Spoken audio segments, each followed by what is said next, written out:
அனைவருக்கும் அன்பு வணக்கம். சென்னை மயிலை திருவள்ளுவர் தமிழ்ச்சங்கம் அதாவது திருக்குறள் உயராய்வு மற்றும் ஆராய்ச்சி மையம், தமிழ்நாடு திறந்தநிலை பல்கலைக்கழகத்தின் தமிழியல் மற்றும் பண்பாட்டு புலம் இவை இணைந்து உருவாக்கியுள்ள திருவள்ளுவர் இருக்கையின் 68ஆம் திருக்குறள் ஆய்வரங்கம் இங்கே இனிதே திருவள்ளுவர் வாழ்த்தோடு தொடங்குகிறது. திருவள்ளுவர் வாழ்த்தினை இசைக்க வருமாறு கலைமாமணி முனைவர் வாசுகி கண்ணப்பன் அவர்களை அன்போடு வேண்டுகிறோம். அனைவருக்கும் வணக்கம். திருவள்ளுவர் நாமத்தை வாழ்த்துவோம், திருவள்ளுவர் நாமத்தை வாழ்த்துவோம் வாரே. தீத்தமிழ் பாவலன் தெய்வ புலவன் மேலோர், தீந்தமிழ் பாவலன் தெய்வ புலவன் மேலோர் திருவள்ளுவர் நாமத்தை வாழ்த்துவோம் வாரே. தேனினோ இனியனல் திருக்குறளை, தேனினோ இனியனல் திருக்குறளை தித்திக்கும் செந்தமிழில் வடித்தோர் வாலறிவன். தேனினும் இனியனல் திருக்குறளை தித்திக்கும் செந்தமிழில் வடித்தோர் வாலறிவன். திருவள்ளுவர் நாமத்தை வாழ்த்துவோம் வாரே. பகுத்தறிவு பகலவன் பாமரனின் நண்பன், பகுத்தறிவு பகலவ பாமரனின் நண்பன். பகுத்துண்ணும் பாங்கை போதித்தவன் பெரியோர், பகுத்துண்ணும் பாங்கை போதித்தவன் பெரியோர். திருவள்ளுவர் நாமத்தை வாழ்த்துவோம் வாரே. பொது நீதி வகுத்தான் பொய்யில் புலவர், பொது நீதி வகுத்தான் பொய்யில் புலவர். பொல்லாத குலத்திற்கொரு நீதியை சாடியவர் சான்றோ, பொல்லாத குலத்திற்கொரு நீதியை சாடியவர் சான்றோர். திருவள்ளுவர் நாமத்தை வாழ்த்துவோம் வாரே. கல்வியை கண்கின்றான், கல்வியை கண்கின்றான், ஒழுக்கத்தை உயிர் என்றான். காலத்தை வென்றினம் நெஞ்சத்தில் நின்றவன் நெடியோ, காலத்தை வென்றினம் நெஞ்சத்தில் நின்றவன் நெடியோர்.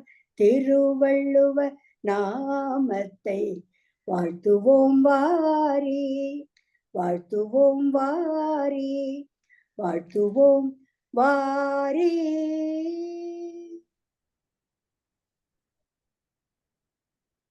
அன்பர்களே, இன்றைய திருக்குறள் ஆய்வரங்கம் 68ஆம் அமர்வின் சிறப்பு விருந்தினர் புதுவை மத்திய பல்கலைக்கழகத்தினுடைய துறை தலைவர் பேராசிரியர் பி. ரவிக்குமார் அவர்கள் திருக்குறளில் குடியுரிமை கோட்பாடுகள் என்னும் அருமையான ஒரு தலைப்பில் உரை நிகழ்த்த உள்ளார்கள். ஆய்வுரை. இந்த நிகழ்விலே நம் பல்கலைக்கழகத்தினுடைய, அதாவது தமிழ்நாடு திறந்தநிலை பல்கலைக்கழகத்தினுடைய துணைவேந்தர், பதிவாளர், துறை தலைவர், பேராசிரியர், இந்த அனைத்து பெருமக்களும் வருவதை நாம் எதிர்நோக்கி மகிழ்வோம். இந்த நிகழ்விலே வருகை தந்து பெருமை சேர்த்திருக்கின்ற அனைவரையும் வரவேற்க வருமாறு தஞ்சை தமிழ் பல்கலைக்கழகத்தின் தமிழ் பண்பாட்டு மையத்தின் மேலாள் இயக்குனர் பேராசிரியர் முனைவர் கா. திலகவதி அவர்களை அன்போடு வேண்டுகிறோம். நன்றிங்க ஐயா. அனைவருக்கும் இனிய அன்பு வணக்கம். தமிழ்நாடு திறந்தநிலை பல்கலைக்கழகம் தமிழியல் மற்றும் பண்பாட்டு புலம், மயிலை திருவள்ளுவர் தமிழ்ச்சங்கம், திருவள்ளுவர் இருக்கை, திருக்குறள் உயராய்வு மற்றும் ஆராய்ச்சி நிறுவனம் இணைந்து நடத்துகின்ற திருக்குறள் ஆய்வரங்கம் 68வது நிகழ்விற்கு வருகை தந்திருக்கக்கூடிய சான்றோர் பெருமக்கள் அனைவரையும் முதற்கண் வணங்கி மகிழ்கின்றேன். இன்றைய நிகழ்வு இன்றைக்கு ஒரு சிறப்பான நாள். தமிழ்நாடு திறந்தநிலை பல்கலைக்கழகத்தினுடைய பட்டமளிப்பு விழாவை சிறப்பாக முடித்துவிட்டு சேயோன் ஐயா அவர்கள் இங்கே பறந்து வந்து விட்டார்கள். ஐயா கேக்குது கேக்குதா? கேக்குதாங்க? கேக்குது. அதெல்லாம் நீ நல்லா கேட்டுட்டு தான் இருக்கேன், பேசுங்க. வந்து விட்டார்கள். நான் கூட நினைத்தேன் ஐயா அவர்கள் வருவதற்கு அரங்கத்திற்கு வருவார்களோ இல்ல நாம் தான் நடத்த வேண்டுமோ என்று நினைத்தேன். எதிலையுமே ஐயா வந்து முன்மாதிரியாக திகழக்கூடியவர்கள், காரியத்தில் கண்ணாக இருக்க வேண்டும் என்று சொல்வார்கள் அல்லவா, அதை போல ஐயா அவர்கள் வந்துவிட்டால் மிக்க மகிழ்ச்சி. இன்றைய திருக்குறள் ஆய்வரங்கை நம்மளுடைய மாண்புமை துணைவேந்தர் அவர்கள், மதிப்புயர் பதிவாளர் அவர்கள், தமிழியல் மற்றும் பண்பாட்டு புல தலைவர் அவர்கள் எல்லாம் பணியின் நிமித்தமாக இங்கு வர இயலவில்லை என்றாலும் அவர்களுடைய அன்பும் ஆசியும் அவர்களுடைய தொண்டும் நமக்கு என்றென்றைக்கும் உண்டு. அந்த வகையில் அவர்களை முதற்கண் வணங்கி மகிழ்கின்றேன். அடுத்ததாக இன்றைய நிகழ்வில் நம்மோடு இணைந்திருக்கக்கூடிய சிறப்பு விருந்தினர் நம் எல்லோருக்குமே மிக நெருக்கமான அன்புள்ளம் கொண்டவர்கள். அவர்கள் புதுச்சேரி மத்திய பல்கலைக்கழகத்தில் தமிழ்துறையில் ஒரு மணி மகுடமாக, மாணிக்கமாக, வைரமாக ஒளி வீசி வருகிறார்கள். ரவி என்று சொன்னால் என்ன என்று உங்களுக்கு தெரியும், பல பொருள்கள் இருக்கு. அதுல ஒரு பொருள் சூரியன் இல்லையா? அந்த வகையில் அவர்கள் உதய சூரியனாக, ஏன் உதய சூரியனா, இளமையான சூரியன், அப்படி ஒளி வீசி கொண்டு இருக்கிறார்கள் அவர்கள். நாங்கள் அண்மையில் புதுவை பல்கலைக்கழகத்திற்கு பன்னாட்டு கருத்தரங்கத்திற்கு சென்ற பொழுது அவர்கள் டெல்லியிலிருந்து இந்த கருத்தரங்கத்திற்காகவே நான் விரைந்தோடி வந்துவிட்டேன் என்று சொன்ன பெருமைக்குரியவர் அவர்கள். அதாவது நம்மளுடைய தொல்காப்பியம், சங்க இலக்கியம், அவர் நவீன இலக்கியத்தில் புதுக்கவிதையில் ஆழங்கால் பட்டவர் ஆயினும், அதாவது ஒரு பேராசிரியர் என்று சொன்னால் அனைத்து இலக்கியங்களையும் அவர்கள் கற்று தேர்ந்தவராக இருக்க வேண்டும். அதற்கு அடுத்த நிலையில் உலக இலக்கியங்களையும் கற்று தேர்ந்தவராக இருக்க வேண்டும். அனைத்திலும் முத்திரை பதிக்க வித்தகராக விளங்கக்கூடிய பேராசிரியர். அந்த வகையில் ஐயா அவர்கள் 5 மொழிகளில் கவிதைகளை மொழியாக்கம் செய்திருக்கிறார்கள். அதே போல 5 தங்கப் பதக்கங்களை பெற்றிருக்கிறார்கள். அதில் ஒன்று சிறப்பான தங்கப் பதக்கம் எதுவென்று சொன்னால், கோவை செம்மொழி மாநாட்டில் நம்மளுடைய மாண்புமிகு முத்தமிழ் அறிஞர் மேனாள் முதல்வர் கலைஞர் அவர்களுடைய திருக்கரங்களால் 1 லட்சம் ரூபாய் தங்கப்பதக்கம் பரிசை பெற்ற பெருமைக்குரியவர். அவரை பற்றி நிறைய செய்திகள் இருக்கிறது, சுருக்கமாக நான் சொல்ல விரும்புகின்றேன். அதே போல ஐயா அவர்கள் 10க்கும் மேற்பட்ட முனைவற்பட்ட மாணவர்களையும் ஆய்வில் பட்ட மாணவர்களையும் உருவாக்கி இருக்கிறார்கள். நெறியாளராக இருந்து அவருடைய மாணவர்கள் அனைவருமே மிகச்சிறந்த ஆய்வாளராக முடித்துவிட்டு சென்றிருக்கிறார்கள். இன்னும் பல மாணவர்கள் செய்து கொண்டிருக்கிறார்கள். அதே போல ஐயா அவர்கள் பல நூல்களுக்கு சொந்தக்காரர்.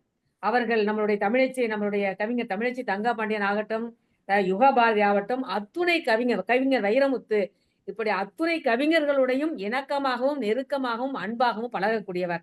அத்தகைய சிறப்புக்குரியவர். பல்வேறு நாடுகள், நாங்கள் எல்லாம் மொரீசியஸுக்கு சென்று இருந்தோம். அப்படியே எல்லா நாடுகளுக்கும், இலங்கை, மலேசியா, சிங்கப்பூர் என்று பல்வேறு நாடுகள் அவர் பயணப்பட்டவர்.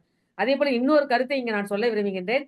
மனவை முஸ்தபா அவர்கள் இயற்கை எய்திய பிறகு மணப்பாறையில் அவருக்காக ஒரு நினைவேந்தல் நிகழ்வு நடந்த பொழுது நம்மளுடைய கம்யூனிஸ்ட் கட்சியில் இருக்கக்கூடிய மகேந்திரன் ஐயா அவர்கள், ரவிக்குமார் அவர்கள், நாங்கள் எல்லாம் அந்த நிகழ்வில் பங்கேற்ற பெருமைகள். இப்படி பல நிகழ்வுகள் இருக்கின்றது. அந்த வகையில் அவர்கள் இன்றைக்கு நம்மளுடைய அரங்கத்தில் இணைந்திருக்கிறார்கள். முதல் லட்சுமி தேத்தை வந்தாங்க, கருணாநிதி ஐயா வந்தார்கள், இப்பொழுது இவர் வந்திருக்கிறார், அடுத்து தனலட்சுமி அவர்கள் வருவார்கள். ஏனென்று சொன்னால் புதுவை பல்கலைக்கழகம் நம்முடைய சேயோன் ஐயா அவர்களுக்கு பிறந்த வீடு. அந்த வகையில் அந்த பிறந்த வீட்டுல இருந்து வந்தனால ஐயா ரொம்ப மகிழ்ச்சியா இருக்காங்க, அதனாலதான் வந்துட்டாங்க. அந்த வகையில் நம்மளுடைய ரவிக்குமார் அவர்கள் மிக சிறப்பாக இந்த நிகழ்வில் இன்றைக்கு திருக்குறளில் குடியுரிமை கோட்பாடுகள் என்ற தலைப்பில் உரையாற்ற வருகின்றிருக்கிறார். மிக சிறப்பான ஒரு தலைப்பை அவர்கள் தெரிவு செய்திருக்கிறார்கள். அவர்களை உங்கள் அனைவரின் சார்பாக, ரவிக்குமார் கோச்சிக்காதீங்க, உங்களை பற்றி நிறைய இருக்கு, அது ஒரு கருத்தரங்கமே நடத்தலாம், நான் சுருக்கமாக சொல்றேன் என்று தப்பா நினைத்துக் கொள்ளாதீர்கள். அந்த வகையில் உங்களை அனைவரின் சார்பாக வருக வருக என்று வரவேற்பதில் பெருமகிழ்ச்சி அடைகின்றோம். அடுத்ததாக இந்த நிகழ்வில் ஆஸ்திரேலியாவிலிருந்து சுந்தர நடேசன் ஐயா அவர்கள் இணைந்திருக்கிறார்கள். மிகச்சிறந்த எங்களுடைய மயிலை திருவள்ளுவர் தமிழ்ச்சங்கத்தோடு ஒன்றாய் உடனாய் இருந்து எங்களுக்கு ஊக்கமும் ஆக்கமும் அளித்து வருகின்ற பெருமைக்குரியவர். உலக சிலம்ப விளையாட்டு சங்கத்தினுடைய தலைவர், சிலம்பம் சுதாகரன் அவர்கள், மதுரை சந்தானம் பிள்ளை அவர்கள் எங்களுக்கு, அதாவது சேயோன் ஐயா அவர்களோட வலது கரத்துல வந்து சந்தானம் பிள்ளை என்று சொன்னால், இடது கரத்துல வந்து நம்முடைய கருணாநிதி அவர்கள். உடனே நீங்க வாசிக அம்மா என்னன்னு கேட்டீங்கன்னா, அவர்கள் இதயத்திலேயே சேயோன் ஐயா கலைமாமணி என்பது போல வாசிக அம்மா வந்து கலைமாமணி விருது பெற்றவர்கள். இவர்கள் எல்லாம் நாங்க வந்து மயிலையினுடைய குடும்ப உறுப்பினர்கள். இது வந்து ரவிக்குமார் என்னை காலையில கேட்டார், நீங்களும் இதுல இருக்கீங்களான்னு. நாங்கெல்லாம் ஒரு மயிலை தமிழ்ச்சங்கம், இது மயிலை குடும்பம், இந்த குடும்பத்தில் நீங்கள் இணைந்திருக்கிறீர்கள் என்று சொல்லி இந்த நிகழ்வில் இணைந்திருக்கக்கூடிய அத்துணை சான்றோர் பெருமக்களையும், இன்னும் பல பேர் இடையே இருக்கிறார்கள், வந்து கொண்டு இருக்கிறார்கள். அத்துணை பேரையும் வருக வருக என்று வரவேற்று இந்த நிகழ்வில் தங்களுடைய உரை, சிறப்பான உரையை நிகழ்த்துமாறு அனைவரின் சார்பாக கேட்டுக்கொண்டு நிறைவு செய்கிறேன். அதே போல திருவள்ளுவர் வாழ்த்தினையும் மிக சிறப்பாக, திருவள்ளுவர் மந்திரத்தையும், இதெல்லாம் எங்களுடைய அன்றாட நிகழ்வு. அதனால நாங்க வந்து திருவள்ளுவர் மந்திரமும் திருவள்ளுவர் வாழ்த்தினையும் கேட்டு கேட்டு எங்களுடைய நெஞ்சிலே திருக்குறள் நெறியே தமிழர் நெறி, அதுவே உயர் நெறி, உன்னத நெறி என்று வாழக்கூடிய குடும்பம் இந்த குடும்பம் என்று சொல்லி எனக்கு இத்தகைய வாய்ப்பை தந்த கலைமாமணி சேயோன் ஐயா அவர்களுக்கு என்னுடைய பணிவார்ந்த வணக்கத்தை கூறி நிறைவு செய்கிறேன். நன்றி, வணக்கம். அருமை அருமை. எனக்கு ஒரு சரியா நினைவுபடுத்திட்டாங்க பாத்தீங்களா, அதுதான் பேராசிரியருங்கிறது. நான் எப்பவுமே வாழ்த்து பாடின உடனே நான் சொல்லுவேன், நீங்க ஏதோ நான் வந்ததே 5 மணி துளிக்கு முன்னதாக. நிகழ்ச்சி அறைக்குள் வந்ததே 2:55 தான். இருந்தாலும் நமக்கு அந்த நிகழ்ச்சியை முடிக்கணும், தொடரணும் அப்படிங்கிறதுல வந்தாச்சு. என்னோட சிலம்பம் சுதாகரனும் வந்திருந்தார். நாங்க 2 பேரும் தான் வந்தோம். அதனால சுதாகரன் அவர் இப்ப பயணப்படும் பொழுதே அவரும் பார்த்து கொண்டிருக்கிறார். அன்பர்களே, தமிழ்த்தாய் வாழ்த்து பாடி திருவள்ளுவர் வாழ்த்து பாடவில்லையே, திருவள்ளுவர் வாழ்த்தை பாடி திருவள்ளுவர் மந்திரம் சொல்லவில்லையே என்பதை நினைவூட்டி விட்டார்கள். அதுதான் பேராசிரியர். அவங்க எப்படியாச்சும் அதை சுத்தி வளைச்சு காட்டிட்டாங்க பாருங்க. ரொம்ப நன்றி பேராசிரியர். அதுக்குதான் நற்றமிழ் நாவரசிங்கிறோம். திலகவதிய சமயோசிதமா கரெக்டா சொல்றாங்க பாருங்க. அதுக்காக நன்றி, பாராட்டுக்கள். இப்பொழுது திருவள்ளுவர் மந்திரத்தை சொல்லி மகிழ்வோம். வள்ளுவன் சொல்லே வேதமாம், திரு வள்ளுவன் சொல்லே வேதமாம், வெள்ளையன் பாராட்டி வெள்ளியன் நூலாக்கி கொள்ளை கொண்ட குறளை கொண்டாடுவோமே. வள்ளுவன் திரு வள்ளுவன் சொல்லே வேதமாம், வேதமாம், வேதமாம். திருக்குறள் உலக பொதுமறை, உன்னத தமிழ்மறை. திருக்குறள் நெறியே தமிழர் நெறி, அதுவே உலக நெறி, உன்னத நெறி. இப்படித்தான் வாசியம்மா பாடலை பாடி முடித்தவுடன் திருவள்ளுவர் மந்திரம் சொல்வது வழக்கம். இந்த வேகத்துல நானே சற்று மறந்துட்டேன், உடனே வரவேற்புரைன்ட்டேன். ஏன்னா இன்னும் சில பணிகளை அந்த இணைப்புல செய்வதற்காக. அப்ப அந்த டு ஃபில் த கேப் வந்துடும். அவங்க கரெக்டா அதை பிடிச்சாங்க. அதுக்காக பேராசிரியர்களுக்கு பாராட்டுக்கள். அவர்கள் சொன்னது போல எனக்கு ஆய்வரங்கத்தினுடைய அடித்தளம் பாண்டிச்சேரி மத்திய பல்கலைக்கழகம் தான். அதுவும் நான் செய்த போது 1998 பல்கலைக்கழகம் தொடங்கி ஒரு 3-5 ஆண்டுகள்ல நான் போய் பதிவு பண்ணேன். அதுவும் பகுதி நேர ஆய்வாளர். நான் பகுதி நேர ஆய்வாளர், அவர் முழு நேர ஆய்வாளர் ரவிக்குமார் அவர்கள். ரவிக்குமார், லட்சுமி தத்தை, கருணாநிதி இவர்கள் எல்லாம் மாணவர்கள். நான் பணி செய்து கொண்டிருந்தேன் ஆல் இண்டியா ரேடியோல, அனைத்து இந்திய வானொலி நிலையம் சென்னை. நான் சென்னையிலிருந்து வருவேன். இவர்கள் எல்லாம் இளைஞர் பெருமக்கள் அங்கிருந்து மிக அற்புதமாக அங்கும் இங்கும் ஓடிக்கொண்டிருப்பார்கள். அத்தகைய அன்பு உள்ளங்கள் எல்லாம் இப்பொழுது அங்கே துறை தலைவர்களாக இருந்து அந்த தமிழினுடைய அருமை.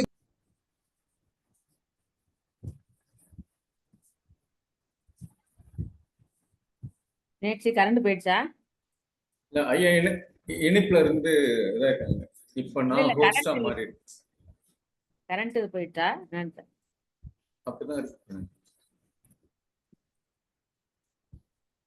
சரி, நம்ம தொடர்புமா? நீங்க காணொலி காட்சி போட்டுருங்களாங்க? ஆமா, ரெடியா இருக்கு. போட்டுருங்க.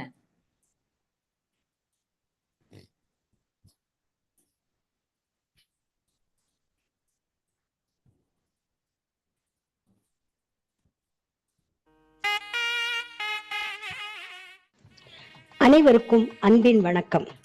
நமது மயிலை திருவள்ளுவர் தமிழ்ச்சங்கத்தின் செயல்திறம் கண்டு அரிமா லியோமுத்து அவர்கள் இலவசமாக பூந்தண்டலத்தில் இடம் வழங்கினார்கள். அதனை திருக்குறள் ஆய்வு மைய பூஞ்சோலையாக்கினார் நமது சங்க செயலர் முனைவர் சேயோன் அவர்கள். அன்றிலிருந்து சிறப்பு விழாக்களில் தேசிய கொடி ஏற்றி அனைவருக்கும் அறிவுக்களஞ்சிய போட்டிகள் நடத்தி பரிசுகளும் விருதுகளும் வழங்கப்பட்டு வருகின்றன. கலைமாமணி விஜி சந்தோஷம் அவர்கள் திருவள்ளுவர் சிலை வழங்க சுவாமி ஞானானந்தா, நீதியரசர் வள்ளிநாயகம், திரு ஜோதிமணி, முனைவர் பார்த்தசாரதி அவர்கள் முன்னிலையில் திறந்து வைக்கப்பட்டுள்ளது. இங்கு இளைஞர்களுக்கான பயிற்சிகளை வழங்கி பணியில் அமர்த்துவது, மகளிர் சுய உதவி குழுக்களுக்கு ஆளுமை வளர்ச்சி, தொழில் முனைவோர் பயிற்சிகள் வழங்குதல், பல் ஊடக தெரிவிப்பியல் திறன் பயிலரங்கம் நடத்துதல், சமூக வானொலி நிலையம் அமைத்து வாழ்வியலை அறிவூட்டும் நிகழ்வுகளை நடத்துதல், இளைஞர்களுக்கு விளையாட்டுகளில் பயிற்சி அளித்தல், போட்டிகளில் வென்றவர்களுக்கு நவீன பயிற்சி அளித்து உலகத்தரம் மிக்கவர்களாக உருவாக்குதல் போன்ற திட்டங்கள் தீட்டப்பட்டுள்ளன. இந்த திட்டங்களுக்கான கட்டிட வரைபடங்களை நீங்கள் பார்க்கின்றீர்கள். இதை உருவாக்க 1 கோடியை திரட்ட வேண்டிய நிலையில் நாம் உள்ளோம். 100 கொடையாளர்கள் ஆளுக்கு 1 லட்சம் கொடுத்தால் வெற்றி நிச்சயம். அவர்களின் பெருப்பெயர்கள் கல்வெட்டில் பொன் எழுத்துக்களில் பொறிக்கப்படும். இதுவரை நீதி கொடுத்த கொடையாளர்களின் பெயர்களை சொல்ல வேண்டியது நம் கடமை அல்லவா? செயலர் சேயோன் குடும்பத்தினர் ஆளுக்கு 1 லட்சமாக 5 லட்சமும், அரிபாசா கீர்த்திவாசன் சந்திராமாள் கல்வி அறக்கட்டளை, ஆரோக்கியா என்டர்பிரைசஸ் லிமிடெட் சேலம், முனைவர் கிருஷ்ணச்சந்த் சோடியா, முனைவர் செல்வராணி செல்வம், சென்னை டிஏசி ப்ரமோட்டர் திரு சதீஷ்குமார், மனாடெக் தொழில் குழும தலைவர் திரு மணநாதன், இவர்களெல்லாம் ஆளுக்கு 1 லட்சமும், சென்னை தமிழ்நாடு திறந்தநிலை பல்கலைக்கழகம் முன்னை துணைவேந்தர் முனைவர் கோ பார்த்தசாரதி, திருமதி மங்கையர்கரசி பார்த்தசாரதி, சென்னை வைட்டாலியம் செயற்கை பல் தயாரிப்பு நிறுவனர் திரு ச குமரகுருபரன், திருமதி மீனாட்சி குமரகுருபரன் என்ற இந்த 2 அன்றில் பறவைகளும் 4 லட்சங்களும் வழங்கியிருக்கின்றார்கள். இந்த பட்டியலில் நீங்களும் இடம் பெறலாமே. பூந்தண்டலம் கல்வி பூஞ்சொலியாகும் அல்லவா? உதவிக்கரம் நீட்டுங்கள். தங்களின் நன்கொடைக்கு வருமான வரி விலக்கும் உண்டு. தங்களின் பெயர் காலத்தை வென்று நிற்கும். திருவள்ளுவர் பூஞ்சோலையை காண வாருங்கள். திருவள்ளுவர் அறிவுக்களஞ்சிய மையத்தை ஊர்கூடி தேரெழுக்க நிதி தந்து பெருமை கொள்ள அன்போடு வாருங்கள்.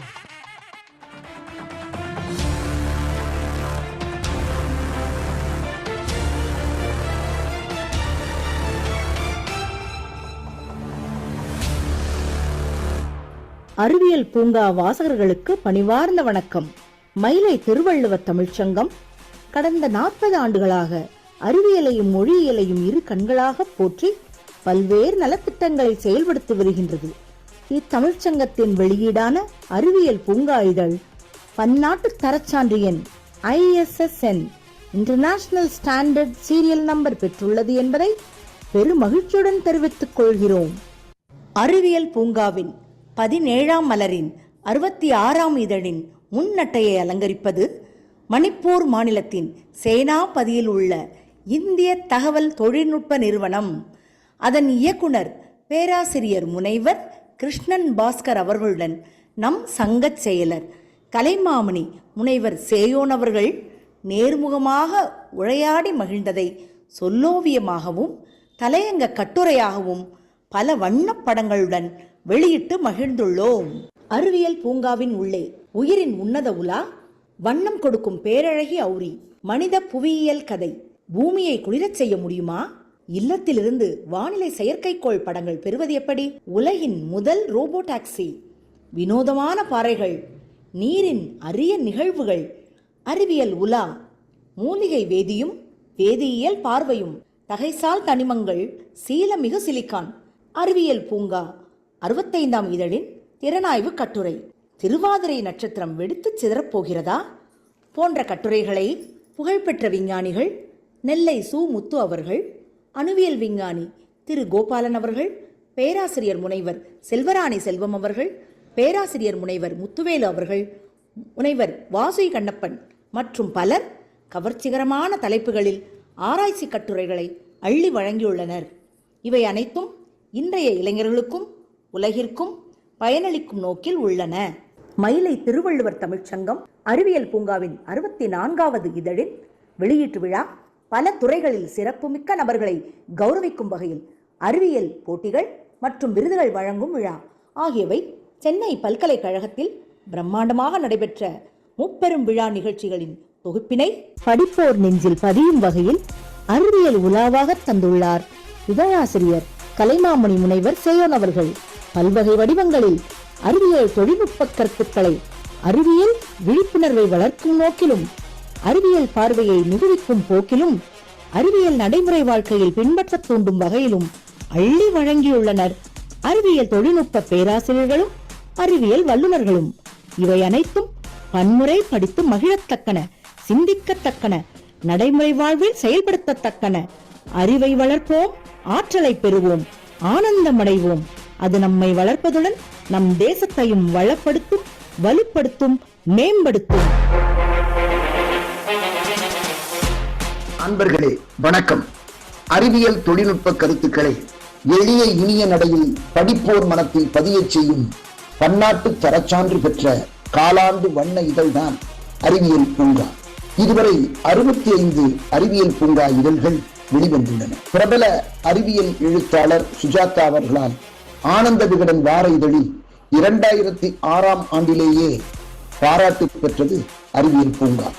60 பக்கங்களில் உலாவரும் அறிவியல் பூங்காவை பெற ரூபாய் 1000 ஆண்டு சந்தா செலுத்தினால் போதும்.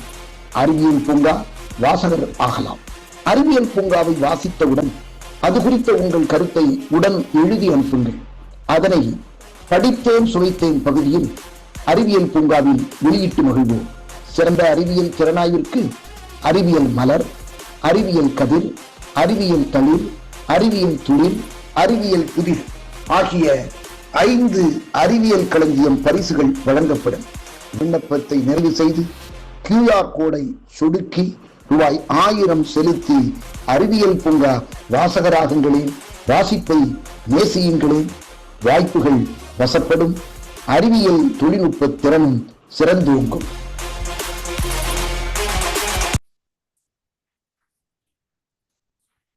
அருமை அருமை. மிக அருமையாக வழங்கிய அன்பர், அதுவும் மதுரையிலிருந்து இந்த காணொலி காட்சியை நமக்காக வழங்கியிருக்கிறார்கள். அவருக்கு நமது நெஞ்சார்ந்த பாராட்டுக்கள் கருணாநிதி அவர்களுக்கு.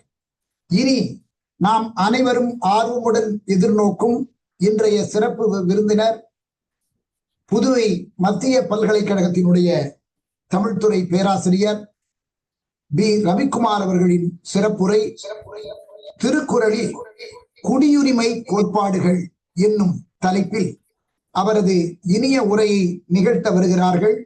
வாருங்கள் பேராசிரியர் ரவிக்குமார் அவர்களே.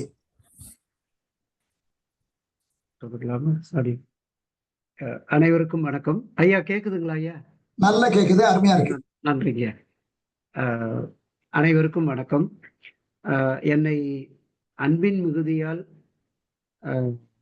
தகுதிக்கு மீறிய உரை என்றுதான் நான் சொல்லுவேன். என்னுடைய தகுதியை நான் அறிவேன். ஆனால் அது திலகவதி அம்மா கூறியது அன்பின்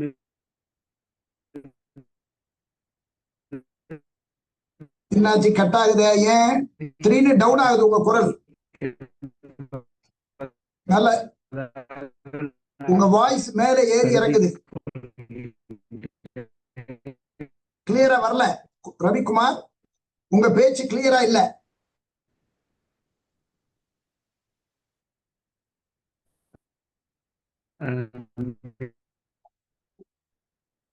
ரவிக்குமார் அவர்களே, உங்க தெளிவா இல்லையே, குவாலிட்டி சரியா வரல. ரவிக்குமார், ஏதோ உங்க குரலே வாய்ஸ் வரல. பாருங்க, என்னுடைய வாய்ஸ் உங்களுக்கு நல்லா கேக்குதா? வரலையா? ஆமா, கொஞ்சம் பாருங்க. இல்ல, என்னுடைய குரல் உங்களுக்கு நல்லா கேக்குதுல்ல, அதே மாதிரி உங்க குரல் எனக்கு கேட்கணும், கேட்கல. இன்னொரு தடவை வாங்க, லைவ்ல நான் அன்மியூட் பண்ணிட்டேன்.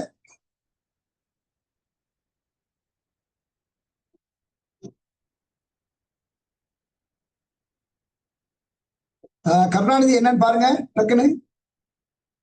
அவருடைய வாய்ஸ் நல்லா வரணும். இந்த வர அன்மியூட் பண்றேன். மறுபடியும் ரவிக்குமார் கொஞ்சம் பேசுங்க. இல்ல ஐயா, அவங்களுக்கு வந்து புவர் சிக்னலா இருக்கும் போல இருக்கு. இல்ல ஐயா எக்கோ வருது, மற்றவங்க பேச வேண்டாம். நான் கட் பண்ணிடுறேன். ஐயா இப்ப கேக்குதுங்களா? ரவிக்குமார் இப்ப திரும்ப வாங்க. இப்ப கேக்குதுங்களா ஐயா? கேக்குது. ஏன்னா நீங்க நல்லா பேச ஆரம்பிச்சீங்க, திடீர்னு கம்மிட்டுது அந்த குரல். அதான் இப்ப கேக்குதுங்களா? இப்ப கேக்குது. வாங்க, நீங்க பேசுங்க, ஆரம்பிங்க, தொடருங்கள். வீடியோ இல்லைனாக்கா நல்லா கேக்குது. வீடியோ சரி, பரவாயில்ல, நீங்க பேசுங்க. நன்றிங்க ஐயா.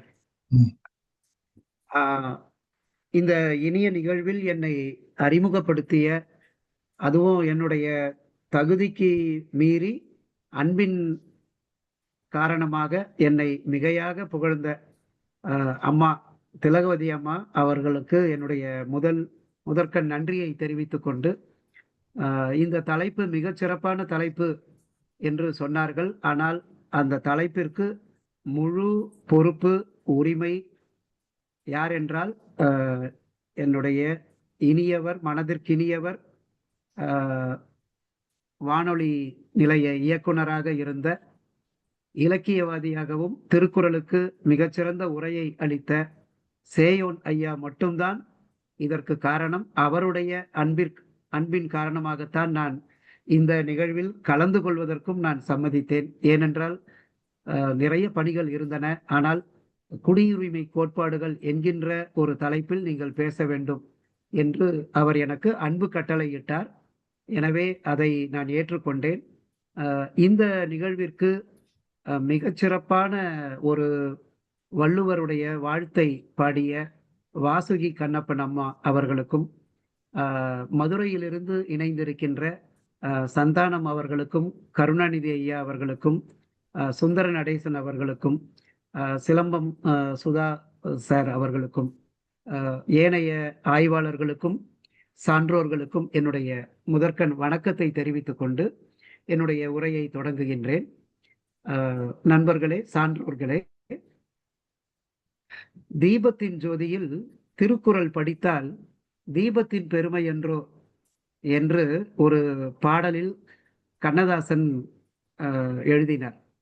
மறுபடியும் அதை சொல்லுகின்றேன். அது எவ்வளவு ஆழமான ஒரு வாசகம் என்பதை, ஒரு பாடல் என்பதை பாருங்கள்.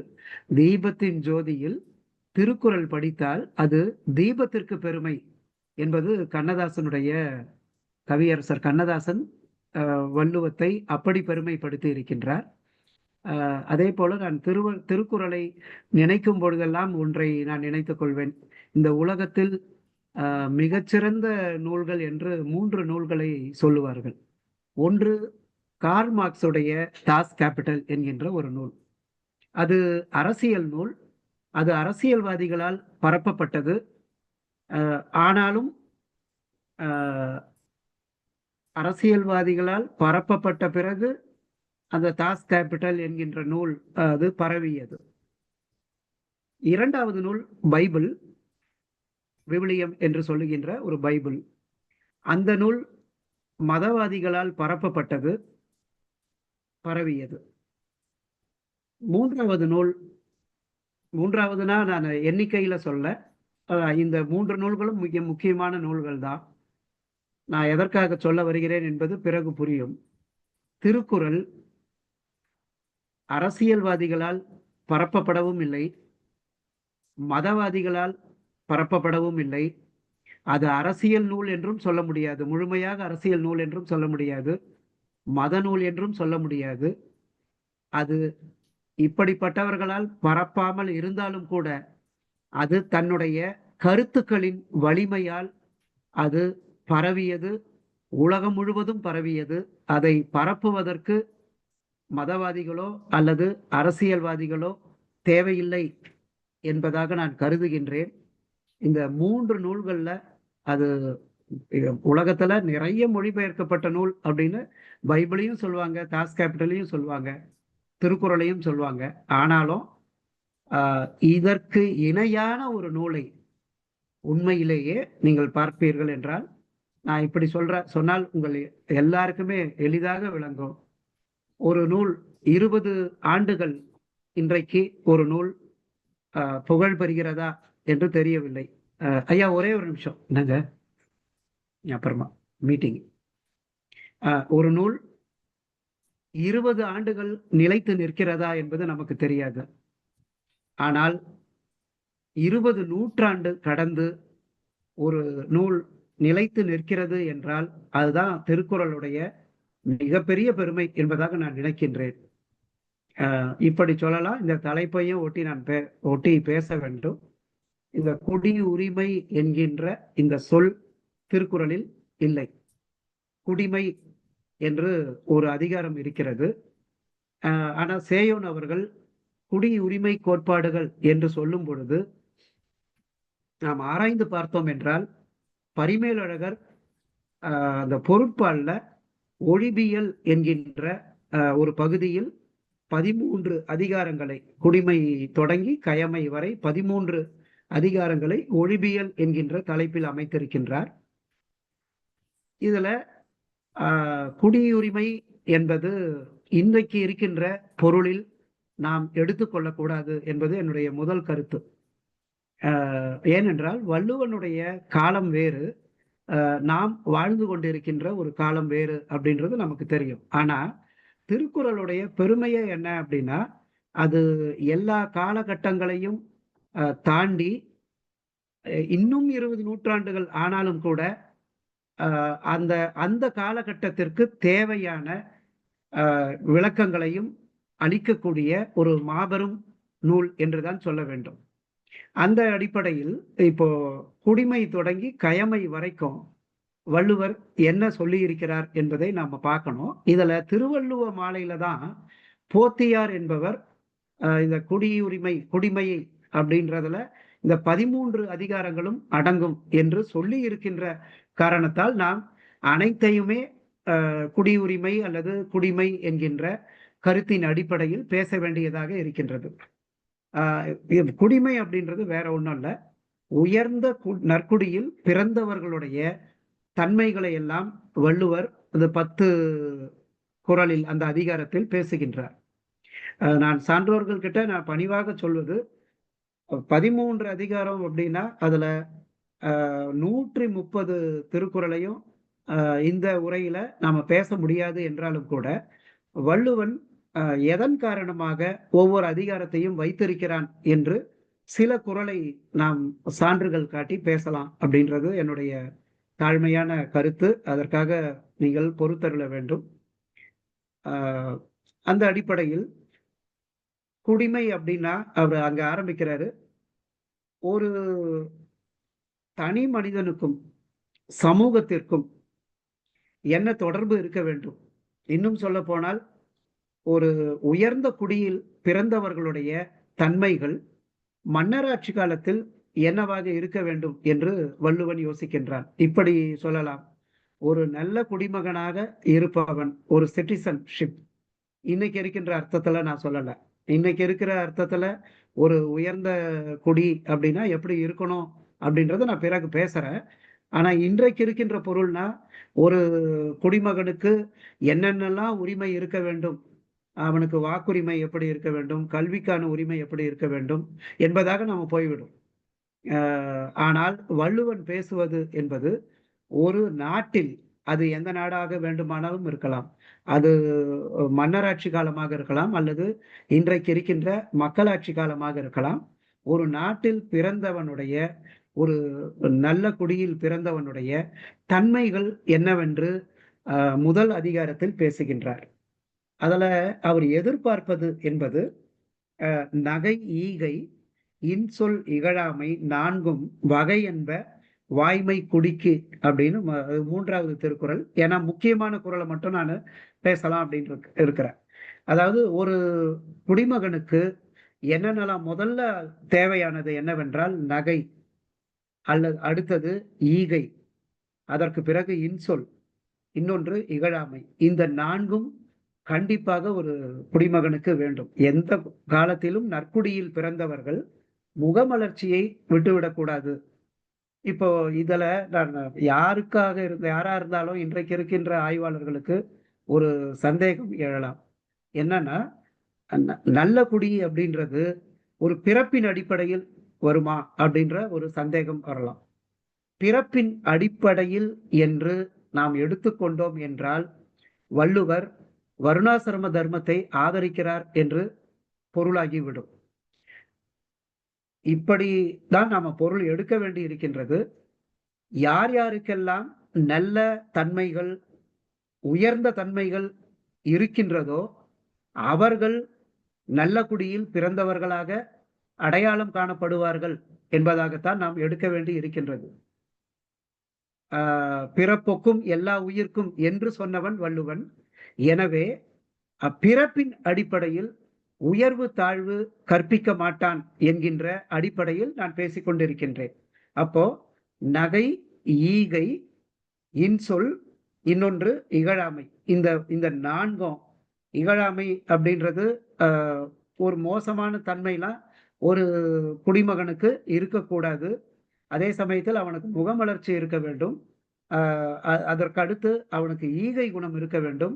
வள்ளுவர் மீண்டும் மீண்டும் வலியுறுத்துவது, எல்லா குறளிலும் வலியுறுத்துவது இன்சொல் அப்படின்றது இருக்க வேண்டும். அதே போல இன்னொரு இடத்துல பேசுறாரு, அடுக்கிய கோடி பெறினும் குடிப்பிறந்தார் குன்றுவ செய்தல் இலர். இது ரொம்ப பிரமாதமான குறள் அப்படின்னு நினைக்கிறேன். கோடி ரூபாவை, நான் ரூபா அப்படின்றது நம்ம காலகட்டத்தில் இருக்கிறதுனால பேசுறேன். கோடி கணக்கில் கொட்டி கொடுத்தாலும் கூட உயர்ந்த குடியில் உயர்ந்தவர்கள் எப்பொழுதுமே இழிவான செயல்களை செய்ய மாட்டார்கள் என்பது வள்ளுவனுடைய நம்பிக்கை, வள்ளுவனுடைய அவா. கோடி கோடியா கொடுத்தாலும் கூட, நான் இதுக்கு ஒரு சின்ன உதாரணம் சொல்றேன், அப்பதான் உரையும் சுவையாக இருக்கும். தே ஞானசுந்தரம் அப்படின்ற ஒரு அறிஞர் உங்களுக்கு தெரியும். கவிஞர் வாலி அவருடைய நூலுக்கு முன்னுரை எழுத வேண்டும் அப்படின்றதுக்காக நீங்க நினைச்சு பார்க்க முடியாத ஒரு தொகைய அந்த முன்னுரை ஒரு அன்பின் காரணமாக தான் கொடுத்தாரு. ஆனா அதுல இருந்து ஒரு பைசா, 1 லட்சம் கிட்டத்தட்ட, ஒரு பைசா எடுக்கல. யாரு? தேன் ஞானசுந்தரம் ஐயா அவர்கள். இது பக்கத்துல இருந்த கவிஞர் பழனி பாரதி அவர்கள் என்னிடம் சொன்னது. அப்போ அறிஞர் பெருமக்கள் எப்படி இருக்கிறாங்க அப்படின்னா, கோடி நீங்க கொடுத்தாலும் கூட அடுக்கிய கோடி பெறினும் குடிப்பிறந்தார் குன்றுவ செய்தல் இலர். இது வாலியுடைய கதை வேற. வாலி அன்பின் காரணமாக சொல்றாரு. ஆனால் குன்றுவ செய்தல் இலர் அப்படின்னா ஒரு சாதாரண செயல்களை அல்லது ஒரு தங்கள் தொழிலுக்கு கேடு விளைவிக்கக்கூடிய ஒரு செயல்களை கோடி பெறினும், அடுக்கிய கோடி பெறினும் அவர்கள் செய்ய மாட்டார்கள் என்று சொல்லுகின்றார் வள்ளுவர். அதே போல சரி, ஒருவேளை இன்னொரு வகையா அவர் எப்படி எண்ணி பார்க்கிறாரு அப்படின்னு பாருங்க. அப்படி உயர்ந்த சான்றோர், நீங்க ஒரு கேள்வி கேட்கலாம், சான்றோன் அப்படின்றவன் எப்பொழுதுமே சான்றோனாக இருக்க முடியுமா? வாழ்க்கை அப்படின்றது அதை எல்லாவற்றை காட்டிலும் வாழ்க்கை அப்படின்றது வேற ஒரு பெரிய விஷயம் இல்லைங்களா? என்றைக்கு பிறக்கின்றானோ இறக்கின்ற வரைக்கும் ஒரு சான்றோனாகவே இருக்க முடியுமா? ஒரு சின்ன தவறான செயலை சின்னதா செய்து விட மாட்டானா அப்படின்ற ஒரு கேள்வி நமக்குள் எழுவது இயல்பு. நான் இந்த இடத்துல ஒண்ணு சொல்லணும். திருக்குறள் என்பது ஒரே சமயத்தில் லட்சிய நூலாகவும் இருக்கிறது, அதே சமயத்தில் யதார்த்த நூலாகவும் இருக்கிறது. லட்சியத்தையும் வள்ளுவர் நம்முன் வைக்கின்றார், அதே சமயத்தில் யதார்த்த வாழ்க்கையையும் பேசுகின்றார். வெறும் லட்சிய நூலாக இருந்தால் அது 20 நூற்றாண்டுகள் கழித்தும் இன்றைக்கு நின்று கொண்டிருக்க முடியாது. வெறும் யதார்த்த நூலாக இருந்தால் நவீன இலக்கியம் மட்டும்தான் இலக்கியமாக கொண்டாடப்படும். இது ஒரே சமயத்தில் லட்சிய நூலாகவும் இருக்கிறது, யதார்த்த நூலாகவும் இருக்கின்றது, நடைமுறை சார்ந்த நூலாகவும் இருக்கிறது. அப்போ அந்த சான்றோர்களுக்கு ஒருவேளை அவர்கள் ஏதாவது தவறு செய்து விட்டால் அவங்க எப்படி அதை பத்தி என்ன சொல்லலாம் அப்படின்னு நினைச்சாரு வள்ளுவர். அவர் சொல்றாரு, குடிப்பிறந்தார் கண் விளங்கும் குற்றம் விசும்பின் மதிக்கண் மறுப்போல் உயர்ந்து அப்படின்றாரு. கொஞ்சம் இது எடுக்கலாம் நீங்க. அப்போ குடிப்பிறந்தார் கண் விளங்கும் குற்றம் விசும்பின் மதிக்கண் மறுப்போல் உயர்ந்து. உயர்ந்த குடியில பிறக்கிறான், அவனுடைய குற்றம் ஒருவேளை அந்த குற்றம் செய்து விட்டால் அது சிறிய குற்றமாக இருக்கும். ஆனால் அது எப்படி வெளியில பார்க்கிறவங்களுக்கு எப்படி தெரியும் அப்படின்னா, வானத்தில் இருக்கின்ற நிலவு, அந்த நிலவுல மறு போல ஒரு களங்கத்தை போல அது ஓங்கி எல்லோருக்கும் தெரியும். எனக்கு இந்த திரைப்பட பாடல் ஒண்ணு நினைவிற்கு வருகிறது. வைரமுத்துடைய ஒரு பாட்டு தான். களங்கம் வந்தால் என்ன பாரு, அதுக்கும் நிலான்னு தான் பேரு, அட மந்தையில நின்னாலும் நீ வீரபாண்டி தேரு அப்படின்னு முதல் மரியாதையில சிவாஜி கணேசனை பத்தி அவர் எழுதியிருப்பாரு. அங்க களங்கம் வந்தாலும் அப்பவும் நீ ஒரு வீரபாண்டி தேரு தான், தெருவுல இருக்கின்ற தேரை போல நீ உயர்ந்து நிற்கின்றாய். ஆனால் இங்கு வள்ளுவன் சொல்ல வருவது என்னவென்றால், அப்படிப்பட்ட சான்றோர்களுடைய செயல்ல ஏதாவது குற்றம், சிறிய அளவுல ஒரு குற்றம் நிகழ்ந்து விட்டால் அது பார்ப்பவர்களுடைய கண்களுக்கு அது மறு போல தோன்றும், ஒரு களங்கத்தை போல தோன்றும் என்று சொல்லும் பொழுது சான்றோர்கள் தங்களுடைய வாழ்க்கையில மிக மிக கவனமாக இருக்க வேண்டும் என்பதை வள்ளுவர் வலியுறுத்துகின்றார் என்பதாக நான் எடுத்துக்கொள்கின்றேன். அதாவது ஒரு நாட்டில் இருக்கின்ற குடிமகன் எப்படியெல்லாம் இருக்க வேண்டும் என்று வள்ளுவர் எதிர்பார்க்கின்றார். அப்ப எதிர்பார்க்கும் பொழுது அவனுக்கு ஈகை இருக்க வேண்டும் என்றும் எதிர்பார்க்கின்றார். ஒரு இடத்துல இப்படி சொல்றாரு, வழங்குவது உள் வீழ்ந்த கண்ணும் பழங்குடி பண்பின் தலை பிரிதல் இன்று. என்னன்னா, நிறைய கொடுத்துக்கிட்டே இருக்கிறான் அப்படின்னு வைத்துக் கொள்ளுங்க. ஒருத்தர் ஈகையில நல்லா சிறந்து விளங்குகின்றான், நிறைய கொடுக்கின்றான். ஆனால் அவனுடைய வாழ்க்கையில ஒரு வீழ்ச்சி வந்து விட்டது, கொடுக்க முடியாத ஒரு நிலைமை. இது நீங்க நம்ப மாட்டீங்க, நான் படித்ததை அப்படியே பகிர்ந்துக்கிறேன். கலைவாணர் NS கிருஷ்ணன் அவர்கள் ஒரு மரண படுக்கையில இருக்கிறாரு. எம்ஜிஆரை விட அதிகமாக வாரி வாரி கொடுத்தவர் NS கிருஷ்ணன் என்பதை நான் கேள்விப்பட்டிருக்கின்றேன், பார்த்ததில்லை. அப்போ மரண படுக்கையில இருக்கும் பொழுதும் கூட கையில நிறைய சில்லறை வச்சிருந்தாருங்களாம். தன்னை நாடி வருபவர்களுக்கெல்லாம் அவர்களுடைய வறுமையை அறிந்து கலைவாணர் அவர்கள் கொடுத்திருக்கிறாரு. அப்போ அவர் இறப்பதற்கு முன்பு வேற ஒரு ஆள் வந்திருக்கிறாரு, கையில கொடுக்கறதுக்கு ஒன்றும் இல்லை, ஆனா ஒரு வெள்ளி கோப்பையோ அல்லது வெள்ளி டம்ளரோ ஏதோ ஒன்று இருந்திருக்கு, அதை கொடுத்திருக்கிறாரு. நீ இது யார்கிட்டையும் சொல்லாத அப்படின்னு சொல்லி கொடுத்திருக்கிறாரு. மறுநாள் அவர் மறைந்து விட்டார் என்பதாக நான் படித்தேன். ஆனால் மறைந்ததற்கு காரணம் என்னன்னு சொல்றாங்கன்னா, ஒரு காரணம் வேற ஏதாவது நோய் அந்த மாதிரி இருக்கலாம், ஆனா மறையும் பொழுது அவருக்கு கொடுப்பதற்கு ஒன்றும் இல்லை. அல்லது இப்படி சொல்லலாம், கொடுப்பதற்கு ஒன்றும் இல்லாத பொழுது அவர் மறைந்து விட்டார். இததான் வள்ளுவன் சொல்றான், ஒரு தொன்று தொட்டு நல்குடியில் பிறந்தவர்கள் அவங்களுடைய ஈகை தன்மையின் அளவு சுருங்கிவிட்ட போதும் கூட அவர்களுடைய பண்பில் இருந்து அவர்கள் கீழே இறங்க மாட்டார்கள். அவர்கள் கொடுப்பதற்கு ஒன்றும் இருக்காது, அல்லது அது குறைந்து இருக்கும். ஆனாலும் அவர்களுடைய பண்பு அப்படின்றது குறையவே குறையாது அப்படின்றான். அப்போ ஒரு நாட்டில் ஒரு குடிமகன் எப்படியெல்லாம் இருக்க வேண்டும் என்பதை குடிமை என்கின்ற அதிகாரத்தில் அவன் பேசுகின்றான். அதுல கடைசியாக ஒரு 10வது திருக்குறள்ல பேசுறாரு, நலம் வேண்டின் நாணுடைமை வேண்டும் அப்படின்றான். நாணுடைமை என்றால் என்ன அப்படின்றது, நீங்க நாணம் அப்படின்னாலே நீங்க வேற மாதிரி நினைத்து கொள்ளக்கூடாது. ஒரு பழி செயலை செய்வதற்கு அச்சப்பட வேண்டும் என்று சொல்லுகின்றார். அப்ப வள்ளுவர் எதிர்பார்க்கின்ற ஒரு குடிமகன் எப்படி இருக்க வேண்டும் என்றால், ஈகையில் சிறந்து விளங்க வேண்டும். ஒரு சின்ன செயலை கூட தவறாக செய்து விடக்கூடாது. ஏனென்றால் அது நிலவு போல, அது நிலவில் இருக்கின்ற களங்கம் போல எல்லோருக்கும் தெரிந்துவிடும். அதே சமயத்தில் நலம் வேண்டின் நாணுடைமை வேண்டும் என்றார். நாணுடைமைனா இங்க என்னன்னா, பழி செயல்களை செய்வதற்கு அச்சப்பட வேண்டும். இன்றைக்கு இருக்கின்ற சூழல்ல எதை எப்படி செஞ்சா என்ன, யார் நம்ம கேட்க போறது அப்படின்றாங்க, அப்படின்னு நினைக்கிறாங்க. ஆனால் சான்றோர்கள் அப்படி இருக்கக்கூடாது. குடிமக்கள் அப்படிப்பட்ட சான்றோர்களாக இருக்க வேண்டும் என்று எதிர்பார்க்கின்றான். அதனாலதான் சொல்றான், நலம் வேண்டின் வேண்டுக யாருக்கும் பணிவு அப்படின்றான். நாணுடைமை, அது நாணுடைமை வேண்டும், நலம் வேண்டின் நாணுடைமை வேண்டும். குலம் வேண்டின் அப்படின்றான். குலம் வேண்டின் வேண்டுக யாருக்கும் பணிவு, எல்லோரிடத்திலும் பணிவு வேணும். நற்குல குலம் அதை விரும்புவான், ஒருத்தன் விரும்புவான் என்றால் அவனுக்கு பணிவு வேண்டும் என்கின்றார் வள்ளுவர். இப்படி சொல்லுகின்ற வள்ளுவர் அதற்கு அடுத்த அதிகாரங்களில் மானத்தை பற்றி பேசுகின்றார், பெருமையை பற்றி பேசுகின்றார், சான்றாண்மையை பேசுகின்றார், பண்புடைமையை பேசுகின்றார்.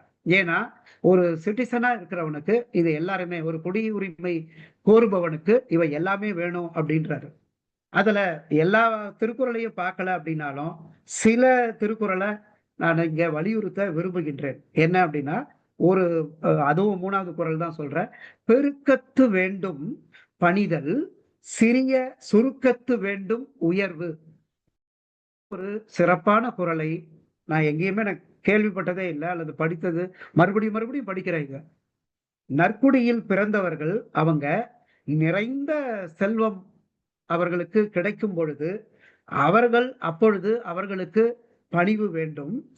செல்வம் குறைந்து வறுமை உண்டான பொழுது உயர்வு அப்படின்றது, உயர்ச்சி வேண்டும் அப்படின்றாரு. நீங்க மீண்டும் மீண்டும் யோசிங்க. ஒருத்தன் எப்போ தன்னுடைய வாழ்க்கையில அவனுடைய சறுக்குவான் அப்படின்னா, வறுமையின் காரணமாக காசு இல்லை அப்படின்னா எதை வேண்டுமானாலும் செய்யலாம் அப்படின்னு நினைப்பான். வள்ளுவன் என்ன சொல்றாரு அப்படின்னா, சிறிய சுருக்கத்து வேண்டும் உயர்வு. சிறிய சுருக்கத்து, நல்ல ஒரு நிறைய செல்வம் இருக்கும் பொழுது அப்ப பணிவு வேண்டும், அப்ப அகங்காரம் அப்படின்றது கூடாது. ஆனால் அதே செல்வம் ஒருவனுக்கு குறையும் பொழுது அந்த இடத்துலதான் அவனுக்கு உயர்வு அப்படின்றது வேண்டும் என்று சொல்றாரு. ஒரு 3-4 குறளை பார்த்தால் மானம் அப்படின்றது என்ன சொல்ல வராரு அப்படின்னா, நீ செல்வத்துல குறையலாம், உனக்கு வறுமை உனக்கு வரலாம், ஆனால் எப்பொழுதுமே தன்மானத்திலிருந்து ஒருவன் இறங்கிவிடக்கூடாது. பெரியார் பிறகுதான் ரொம்ப 20 நூற்றாண்டு கழித்துதான் சுயமரியாதையை பற்றி பேசுகின்றார். ஆனால் வள்ளுவன் இந்த மானம் என்ற அதிகாரத்தில் அன்றைக்கே என்ன பேசுறான் அப்படின்றத பாருங்க. ஒட்டார் பின் சென்று ஒருவன் வாழ்தலின் அந்நிலையே கெட்டான் எனப்படுதல் நன்று. அதாவது பின்னாடி போயிட்டு நம்மளை இகழ்கிறார்கள், ஆனால் வாழ்க்கை நன்றாக இருக்க வேண்டும் என்பதற்காக ஒருத்தர் நம்மளை இகழ்பவர்கள் பின்னால் சென்று, ஐயா வணக்கம், உங்களை மாதிரி ஒரு இந்திரன் இல்லை, உங்களை மாதிரி சந்திரன் இல்லை அப்படின்னு இன்னைக்கு எத்தனை பேர் நீங்க ஐஸ் வைக்கிறத நீங்க பாக்குறீங்க. ஒட்டார் பின் சென்று ஒருவன் வாழ்தலின், அப்படிப்பட்ட வாழ்க்கையை விட அந்நிலையே கெட்டான் எனப்படுதல் நன்று அப்படின்றாரு. அதை விட இறப்பது அப்படின்றது, எனக்கு தமிழன்பன் ஐயாவுடைய ஒரு கவிதை தான் ஞாபகம் வருது. புகழ் இல்லாத ஒரு வாழ்க்கை என்பது 1000 மரணங்கள் அப்படின்னாரு. ஆனால் புகழ் உடைய ஒற்றை மரணமோ 1000 வாழ்க்கைகள் அப்படின்றாரு. அப்ப புகழ்ச்சி இல்லாமல் ஒருத்தன் பின்னாடி போயிட்டு நாம கெஞ்சி இறைந்து வாழ்வதை காட்டிலும் கெட்டான் எனப்படுதல் நன்று. அதை விட அவன் செத்துட்டான்டா அப்படின்னு சொல்றது நன்று, இறந்தான் என்று சொல்வது நன்று. அப்படின்னா மானத்தை எந்த அளவுக்கு மதிக்கின்றார் வள்ளுவர் அப்படின்னு பாருங்க. இது எல்லாருக்கும் தெரிஞ்சதுதான். மயிர் நீப்பின் வாழா கவரிமா அன்னார் உயிர் நீப்பர் மானம் வரின்னு அண்மையில் வைரமுத்து அவர்கள் ஒரு வள்ளுவர் மறை வைரமுத்து உரை அப்படின்றதுல இந்த குறளுக்கு ஒரு புதுமையான உரையை சொல்லி இருக்கின்றார். அந்த இடத்துல கவரிமா அன்னார் அப்படின்றது, இந்த கவரிமா அப்படின்றது யாக் என்கின்ற ஒய்ஏகே என்கின்ற யாக் என்கின்ற ஒரு விலங்கை குறிக்கும். அது இமயமலை போன்ற பகுதிகளில் இருக்கின்ற ஒரு விலங்கு. அது குளிர் தாங்காமல், அது குளிருக்கு அடக்கமாக அதனுடைய மயிர் அப்படின்றது, அந்த உடம்பு முழுவதும் மயிர் திரள் அப்படின்றது இருக்கும். அந்த மயிர் திரள் நீங்கிவிட்டால் எப்படி அந்த விலங்கு உயிரை துறக்குமோ அதை போல கவரிமா அன்னார் உயிர் நீப்பர் மானம் அறி. அவங்க மானம் போயிடுச்சு அப்படின்னா, தங்களுடைய மானம் கெட்டுவிட்டால் அவர்கள் உயிரோடு இருக்க மாட்டார்கள் அப்படின்ற மாதிரி எந்த அளவிற்கு மானம் முக்கியம் என்பதை வள்ளுவன் எழுதியிருக்கின்றான். இன்னொரு குறளையும் சொல்றான், தலையின் இழிந்த மயிர் அணையர் மாந்தர் நிலையின் இழிந்த கடை அப்படின்றான். ஒரு மனிதன் தன்னுடைய நிலையிலிருந்து தாழ்ந்து விட்டால், ஒருவேளை இறங்கிட்டான் அப்படின்னா, அது தலையின், நற்குடியில் பிறந்த மக்கள் எப்பொழுதும் அப்படி இருக்க மாட்டாங்க. அதனாலதான் குடிமையுடைய தொடர்ச்சியாக இந்த மானம் என்கின்ற அதிகாரத்தை பார்க்க வேண்டும் அப்படின்னு சொல்ற. அதே தொடர்ச்சியாக பெருமை என்கின்ற ஒரு அதிகாரத்தை பேசுறாங்க. என்ன பேசுறாரு அப்படின்னா, மிகச்சிறந்த நற்குணங்களால் ஆன பெரியவர்களுடைய தன்மைகள், அவர்களுடைய பெருமைகளை எல்லாம் பேசுகின்றார் வள்ளுவர். அதுல ரொம்ப மறக்க முடியாத ஒரு குறள் என்னன்னா, பணியுமாம் என்றும் பெருமை சிறுமை அணியுமாம் தன்னை வியந்து அப்படின்றார். பெரியவர்களுக்கும் சிறியவர்களுக்கும் என்ன வித்தியாசம், அல்லது பெருமைக்கும் சிறுமைக்கும் என்ன வேறுபாடு அப்படின்னா, பணியுமாம் என்றும் பெருமை. பெருமைக்கு உரியவர்கள் எப்பொழுதுமே எத்தனையோ சிறப்பு அவங்களுக்கு இருக்கும், ஆனால் அவர்கள் பணிவை அணிந்து கொண்டு எல்லோரிடமும் பணிவாக வணங்கி இருப்பார்கள். ஆனால் ரொம்ப நான் அந்த உரைக்குன்னு போல அதனுடைய நுட்பத்தை நான் ஆராய்ச்சி செய்கின்றேன். சிறுமை அணியுமாம் தன்னை வியந்து, நான் ஒரு கவிதையாக நான் இதை பார்க்கின்றேன். சிறுமை அணியுமாம் தன்னையே வியந்து கொண்டு, இப்ப நான் ஆடை அணிவதை போல தன்னை வியந்து வியந்து வியந்து சின்னவங்க எப்பொழுதுமே தங்களுடைய பெருமை சாதாரணமா தான் இருக்கும். ஆனா தங்களை பத்தியே அதிகமா பேசுறவங்க நீங்க அடிக்கடி பார்த்திருப்பீங்க. ஒரு சாதாரண ஒரு 4 இப்படி சொல்றேன் உங்களுக்கு, தற்காலத்தன்மையோட நம்ம பேசணும். ஒரு புத்தகம் எழுதுறாங்க, ஒரே ஒரு விருது வாங்குறாங்க, ஆனா தங்களை விட மிகச்சிறந்த எழுத்தாளர்கள் யாருமே இல்லை அப்படின்ற மாதிரி அவனே நினைச்சுக்கிறான். ஆனால் சான்றோர்கள் என்ன பண்ணுவாங்க அப்படின்னா, அவங்க எப்பொழுதுமே பணியுமாம் என்றும் பெருமை, அவங்க தன்னை வியக்க மாட்டார்கள், அதுதான் பெருமை அப்படின்றாரு. இதே எனக்கு ரொம்ப பிடித்த 2 குறள், இந்த பெருமை என்கின்ற அதிகாரத்தில் 2 குறள் எனக்கு ரொம்ப பிடிக்கும். அப்படிப்பட்ட பெரியவர்கள் எப்படி இருப்பாங்கன்னு பாருங்க. நான் கொஞ்சம் இறங்கி வந்து பேசுறேன். சில சமயம் நான் புரோட்டோகால் பார்ப்பேன். நான் மேடையில இப்ப சேவல் மாதிரி ஐயா வரும்பொழுது அவர் கீழே இருப்பார். ஆனா ஒண்ணுமே இல்லாதவன் ஒரு ஆர்கனைசர் சொல்றாரு அப்படின்றதுக்காக மேடை மேல அவன் உட்கார்ந்துட்டு இருப்பான். அல்லது மிகப்பெரிய சான்றோர்கள் அவங்க கீழே இருப்பாங்க, மேடைக்கு கீழே இருப்பாங்க. வள்ளுவருடைய காலகட்டம் வேறாக இருக்கலாம். அவர் ஒரு குறளை எழுதுறாரு, இப்படி எழுதுறாரு: மேலிருந்தும் மேலல்லார் மேலல்லர், கீழிருந்தும் கீழல்லார் கீழல்லவர். நீங்க சாதிய கோட்பாட்டு அடிப்படையில நீங்கள் இதை எடுத்தாலும் பரவாயில்ல, அது அந்த காலகட்டம். மேல இருக்கிறவங்களாம் மேலையும் இல்லை, கீழே இருக்கிறவங்களாம் கீழையும் இல்லை. தாழ்ந்த நிலையில் இருந்தாலும் கூட கல்வி கற்றவர்கள், உயர்ந்த நிலையில் இருப்பவர்கள் தாழ்ந்த நிலையில் இருந்தாலும் கூட அவர்கள் சிறியவர்கள் ஆக மாட்டார்கள் என்று சொல்ல வருகிறான் வள்ளுவன். இன்னைக்கு அது எப்படி பொருந்தது அப்படின்னு பாருங்க. ஒன்றுமே இல்லாதவங்க மேல இருப்பாங்க, நிறைய படித்தவர்கள், மெத்த படித்தவர்கள், சான்றோர்கள், அவங்களுக்கு ஒரு ப்ரமோஷன் கூட இல்லாமல் இருக்கும். நான் இது சும்மா சாதாரணமா சொல்றேன், தவறான்னு நினைக்க வேண்டாம். சான்றோர்கள் சாதாரணமா இருப்பாங்க. அப்போ வள்ளுவன் சொல்றான், மேல இருக்கிற ஒருத்த வந்துட்டான் அப்படின்றதுக்காக அவன் எப்பொழுதுமே மேல இருக்கிறான் அப்படின்னு நினைச்சுக்காத. நீ கீழே இருக்கிறிய அப்படின்றதுக்காக நீ கீழானவன், நீ தாழ்ந்தவன் என்று நீ நினைத்து கொள்ள வேண்டாம் என்கின்றார் வள்ளுவர். ஏனென்றால் அந்த காலகட்டம் அப்படின்றது சாதிய காலகட்டம். பெருமை என்பது சாதியின் அடிப்படையில் வேறு ஒருவருக்கு சென்று சேரும் பொழுது வள்ளுவன் அந்த இடத்துல சொல்றான், பிறப்பு ஒக்கும் எல்லா உயிர்க்கும். இந்த பெருமை என்ற அதிகாரத்தில் வள்ளுவன் இந்த குறளை வைத்ததற்கு காரணம் இதுதான். பிறப்பு ஒக்கும் எல்லா உயிர்க்கும் சிறப்பு ஒவ்வா செய்தொழில் வேற்றுமையான். ஏன் இது எல்லாரும் பேசியிருக்கலாம், ஆனா நான் ஒண்ணு சொல்றேன் கேளுங்க. இந்திய சூழல்ல, இந்திய இலக்கியங்கள்ல,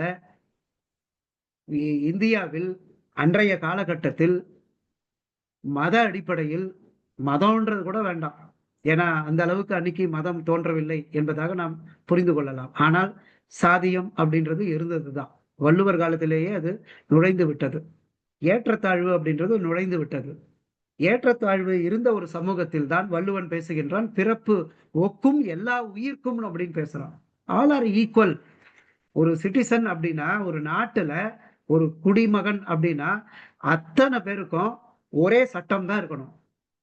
ஏனென்றால் எல்லாருமே ஈக்குவல் அப்படின்னு எல்லாருமே சரி நிகர் சமானம் என்கின்ற ஒரு குரலை முதலாக வடநாட்டு இலக்கியங்கள் பேசவில்லை, ஆனால் நம்முடைய தமிழ் இலக்கியமான திருக்குறள் தான் பேசியது. அதே வள்ளுவன் தான் பேசுறான், பெருமை உடையவர் ஆற்றுவார், ஆற்றின் அருமை உடைய செயல். யார் பெரியவர்கள் அப்படின்ற ஒரு கேள்வி வரும் இல்லைங்களா? நண்பர்களுக்கு ஒரே ஒரு செய்தியை நான் சொல்றேன். ஒரு திருக்குறளை மட்டுமே நாம 1 மணி நேரம் கூட பேசலாம். அதுதான் திருக்குறளுடைய பெருமை. ஒரே ஒரு அகர முதல எழுத்தெல்லாம் ஆதி பகவன் முதற்றே உலகு என்கின்ற ஒரு திருக்குறளை அடிப்படையாக வைத்து 500 பக்கத்துக்கு PhD தீசஸ் வந்தது.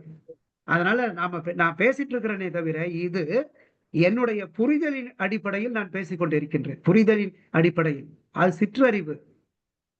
வள்ளுவனுக்கு இருந்தது எப்பொழுதுமே பேரறிவு. ஒரு திருக்குறளை நீங்கள் புரிந்து கொள்ள வேண்டும் என்றால், நிஜமா நான் சொல்றேன், ஒரு ஜென்மம் வேணும் அப்படின்னு நினைக்கிறேன். நான் ஒரு ஜென்மம் வேணும். ஏன் சொல்றாங்க பாருங்க, நிறைய திருக்குறள் இருக்கு, அந்த அனுபவம் நமக்கு இல்லை. வள்ளுவனுக்கு இருக்கின்ற ஒரு அனுபவம் நமக்கு இல்லை. இப்படி சொல்றவங்களுக்கு நான் கூடவே என்னுடைய மை பெர்ஸ்பெக்டிவ் அபவுட் திருக்குறள் ஒண்ணு சொல்லிடுறேன். வள்ளுவன் 1330 குறளையும் எழுதினாரு. எல்லாவற்றையும் பின்பற்ற முடியாது. முதல்ல எல்லோராலும் பின்பற்ற முடியாது. ஏனென்றால் வள்ளுவனுக்கு நன்றாக தெரியும், தனக்கு பிறகு கோடிக்கணக்கான மக்கள் பிறப்பார்கள். கோடிக்கணக்கான மக்களுக்கும் கோடிக்கணக்கான வாழ்க்கை இருக்கும். அத்தனை வாழ்க்கைகளுக்கும் ஒற்றை திருக்குறளை அவர் எழுதுறாரு. 1330 திருக்குறள்ல கோடிக்கணக்கான மக்களுடைய வாழ்க்கை அதில் பொதிந்து இருக்கிறது, அடிப்படைகள் பொதிந்து இருக்கின்றன. நான் திருக்குறளை இப்படி வேடிக்கையாக மாணவர்கள் கிட்ட சொல்வேன், அது ஒரு டிபார்ட்மெண்டல் ஸ்டோர். ஒரு டிபார்ட்மெண்டல் ஸ்டோர்ல போயிட்டு உங்களுக்கு என்ன வேணுமோ அன்னன்னைக்கு நீங்க போய் வாங்கிக்கலாம். ஒரு நாள் சோப்பு இருக்கும், ஒரு நாள் மஞ்சத்தூள் வேணும் அப்படின்னா எதை யார் யாருக்கு எது வேண்டுமோ அதை அவரவர்கள் பெறலாம். அப்ப பெருமை உடையவர்கள் யார் அப்படின்னா, அவர் சொல்றாரு, அருமை உடைய செயலை செய்பவர்கள் தான் பெருமை உடையவர்கள். எல்லோரையும் பெருமை உடையவர்கள் என்று நாம் கருத முடியாது. அப்ப அவர் எதிர்பார்ப்பது என்னன்னா, ஒரு நாட்டிற்கு அருமையுடைய செயல்களை ஆற்றுகின்ற பெருமை உடையவர்கள் வேண்டும். அது யாராக இருக்கும் அப்படின்னா, அவர் சொல்கின்றார், சான்றாண்மை நற்குணங்கள் பலவும் நிறைந்தவர்கள் அப்படின்னா அதற்கு அடுத்த அதிகாரத்தை சான்றோர்களுக்கு அர்ப்பணிக்கின்றார். அப்ப யார் சான்றோர்கள் அப்படின்னா ரொம்ப பிரமாதங்க. அது ஒரு 2 குறளை மட்டும் நான் சொல்றேன் பாருங்க. சால்பிற்கு கட்டளைக்கல் யாதெனில் அப்படின்னு எழுதுறார். யாது எனில் எதிரா சான்றாண்மை அப்படின்னா என்ன? நான் ஒரு சாதாரணமா ஒரு கேள்வி கேட்கிறேன். சான்றாண்மை அப்படின்னா, திருக்குறள், நீதி இலக்கியம், காத்தா திருநாவுக்கரசு புத்தகத்தை முழுமையா படிக்கிறவன் சான்றோனா? அல்லது பிளாட்டோவை, அரிஸ்டாட்டிலை, அல்லது லா டிபார்ட்மெண்ட்டை மொத்தமா கரைச்சி குடிச்சது, இவங்களாம் சான்றோர்களா? நிறைய புத்தகங்கள் இருந்தால் அவன் சான்றோனா? அப்படிதான் நம்ம நினைப்போம். நிறைய மெத்த படித்தவர்கள் தானே சான்றோர்கள் அப்படின்னு. வள்ளுவன் எவ்வளவு வித்தியாசமா சொல்றான்னு பாருங்க. சால்விற்கு கட்டளை யாது எனின், அவருக்கு எப்போதுமே வள்ளுவன் கேள்வி கேட்டு பதில் சொல்ற ஒரு டெக்னிக், உத்திய வைத்திருப்பார். சால்விற்கு கட்டளை யாது எனின், யுவரே ஸ்காலர், சேவன் சார் ஸ்காலர் அப்படின்னா அதுக்கு என்ன வரையறை, அதுக்கு என்ன உரைக்கல் என்னன்னா, தோல்வி துளையல்லார் கண்ணும் கொளல் அப்படின்றாரு.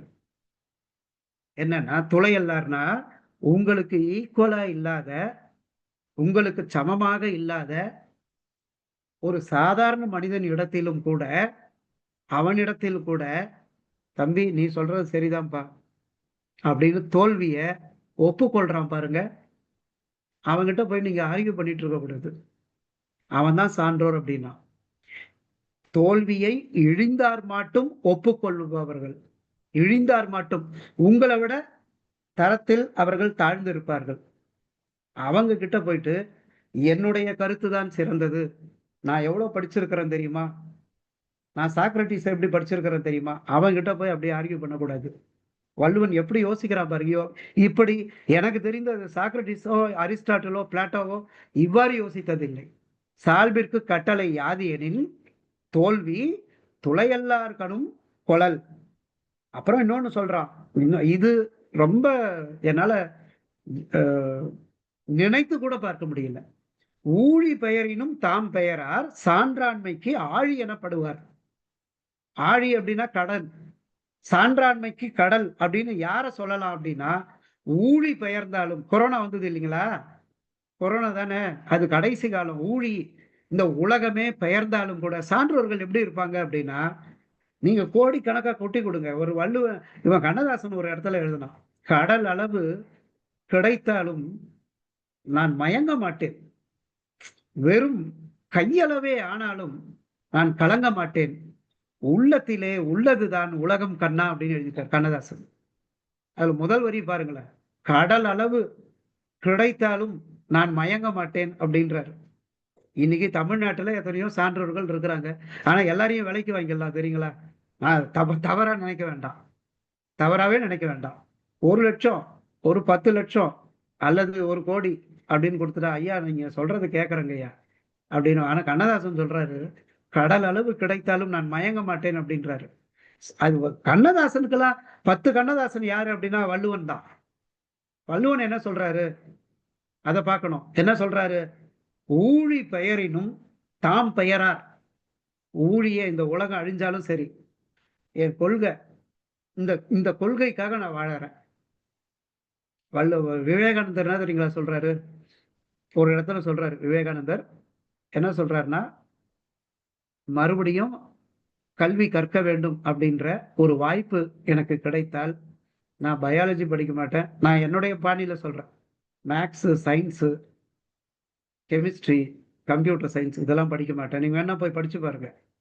ஒரு 5 கொள்கை, அதை மட்டும் வகுத்துக் கொள்வேன், அந்த 5 கொள்கையின்படி வாழ்வதற்கு முயற்சிப்பேன், இதுதான் கல்வின்றார் விவேகானந்தர். அப்போ படிப்புடைய பெருமை என்ன, ஊழி பெயரினும் தாம் பெயரார் சான்றாண்மைக்கு ஆழி எனப்படுவார்.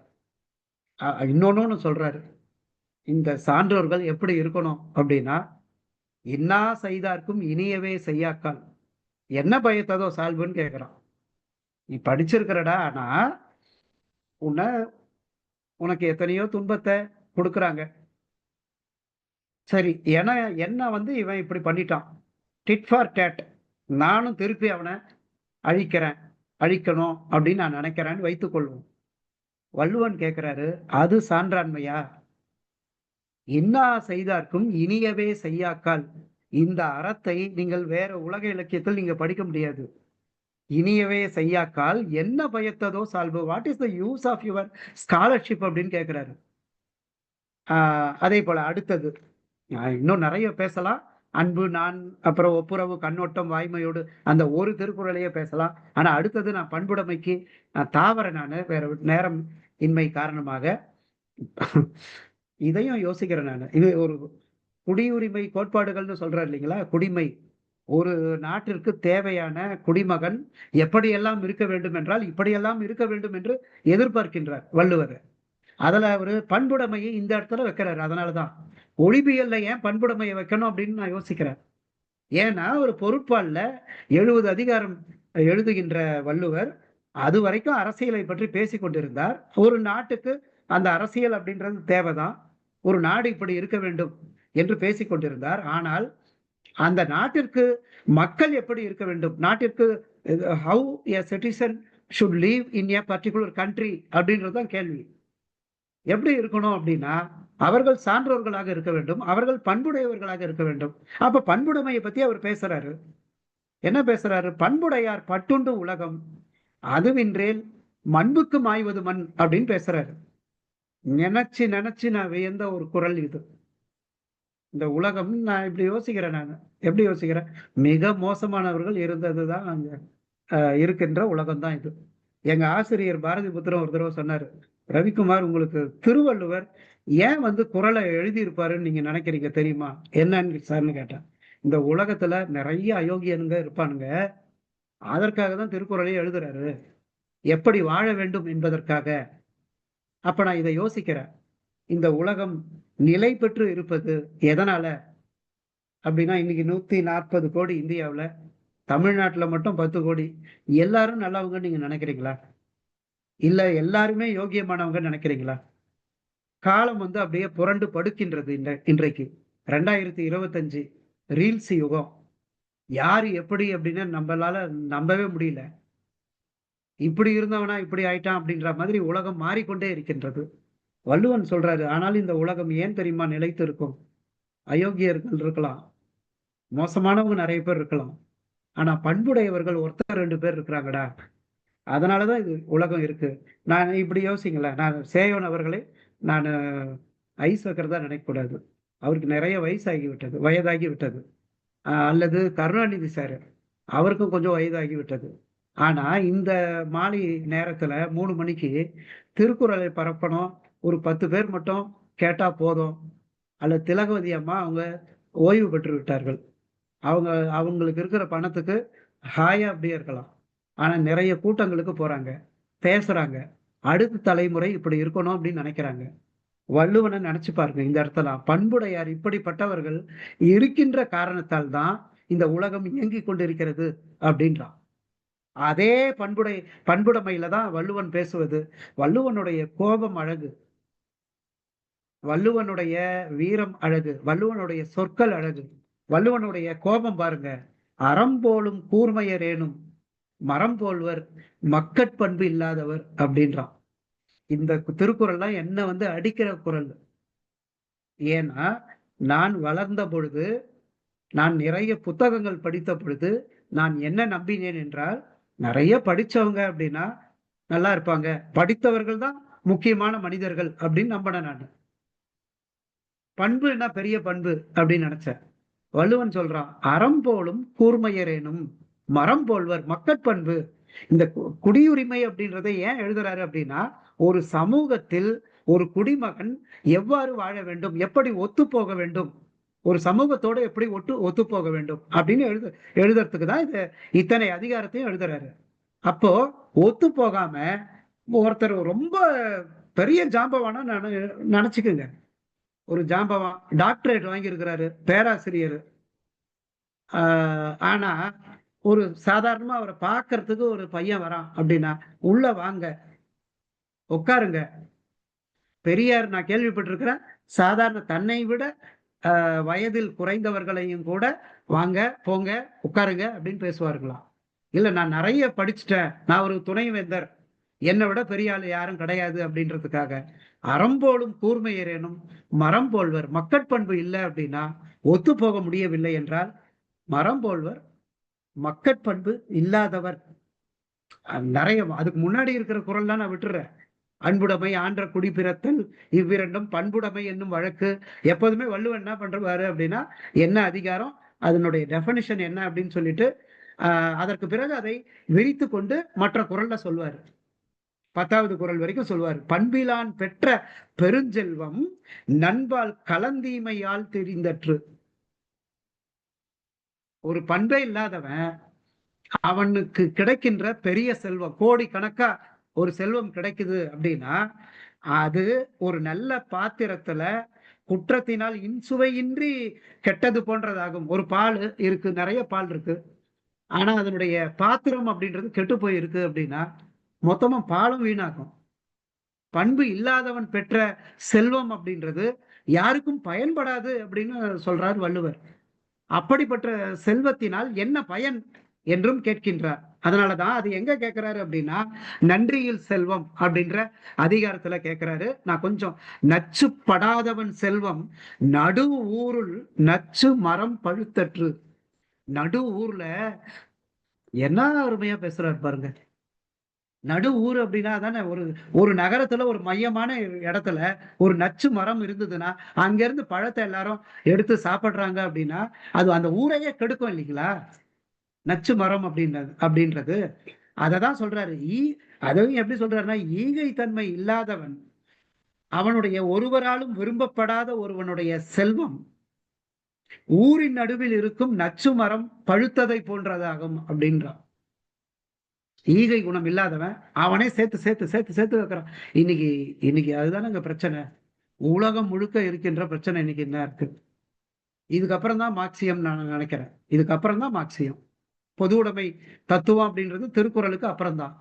ஊர்ல இருக்கிற அத்தனை பேருக்கும் எத்தனையோ பேருக்கு செல்வம் பெருகி கொண்டு வருகிறது. ஆனால் உழைப்பவர்களுக்கு செல்வம் அப்படின்றது குறைந்து கொண்டு வருகின்றது. அப்படிப்பட்ட வள்ளுவன் என்ன நினைச்சாரு அப்படின்னா, இப்படிப்பட்டவர்கள் ஈகை தன்மை இருந்தால், நிறைய செல்வம் இருப்பவர்கள் அவர்கள் தங்களுடைய செல்வத்தை மற்றவர்களுக்கு கொடுத்தால் இந்த நாடு வளம் பெற்றுவிடும் என்று அந்த காலகட்டத்தில் நினைத்தார் வள்ளுவர். அவருக்கு மார்க்சியம் தெரியாது. அவருக்கு உபரி மதிப்பு என்றால் வள்ளுவருக்கு தெரிய வாய்ப்பு இல்லை. ஆனால் ஒரு குடிமகன் எவ்வாறு இருக்க வேண்டும், ஒரு நல்ல நாடு ஈகை குணம் நிறைந்த குடிமக்களை பெற்று இருக்க வேண்டும் என்று பேசுகின்றார். அதனாலதான் நான் உடைமை அதையும் பேசுறாரு. ஏன் நான் உடைமை பேசுறாருன்னா, அதுக்கு அப்புறமா வருகின்ற அத்தனை அதிகாரத்தையும் பாருங்க எப்படி இருக்கும் அப்படின்னா, கடைசி அதிகாரம் கயமை அப்படின்னு இருக்கும். வள்ளுவர் 2 வகையாக பேசுகின்றார். பண்புடையவர்கள் வேண்டும், சான்றோர்கள் வேண்டும் என்று பேசுகின்றவர்கள். இந்த பண்புடைமை இல்லாதவர்கள் இருந்தால் அந்த நாடு எப்படி இருக்கும் அப்படின்றத பின்னாடி பேசுறாரு. அப்போ நான் உடைமை அப்படின்னா என்னன்னா, பழி நிறைந்த செயல்களை செய்வதற்கு அச்சப்பட வேண்டும்.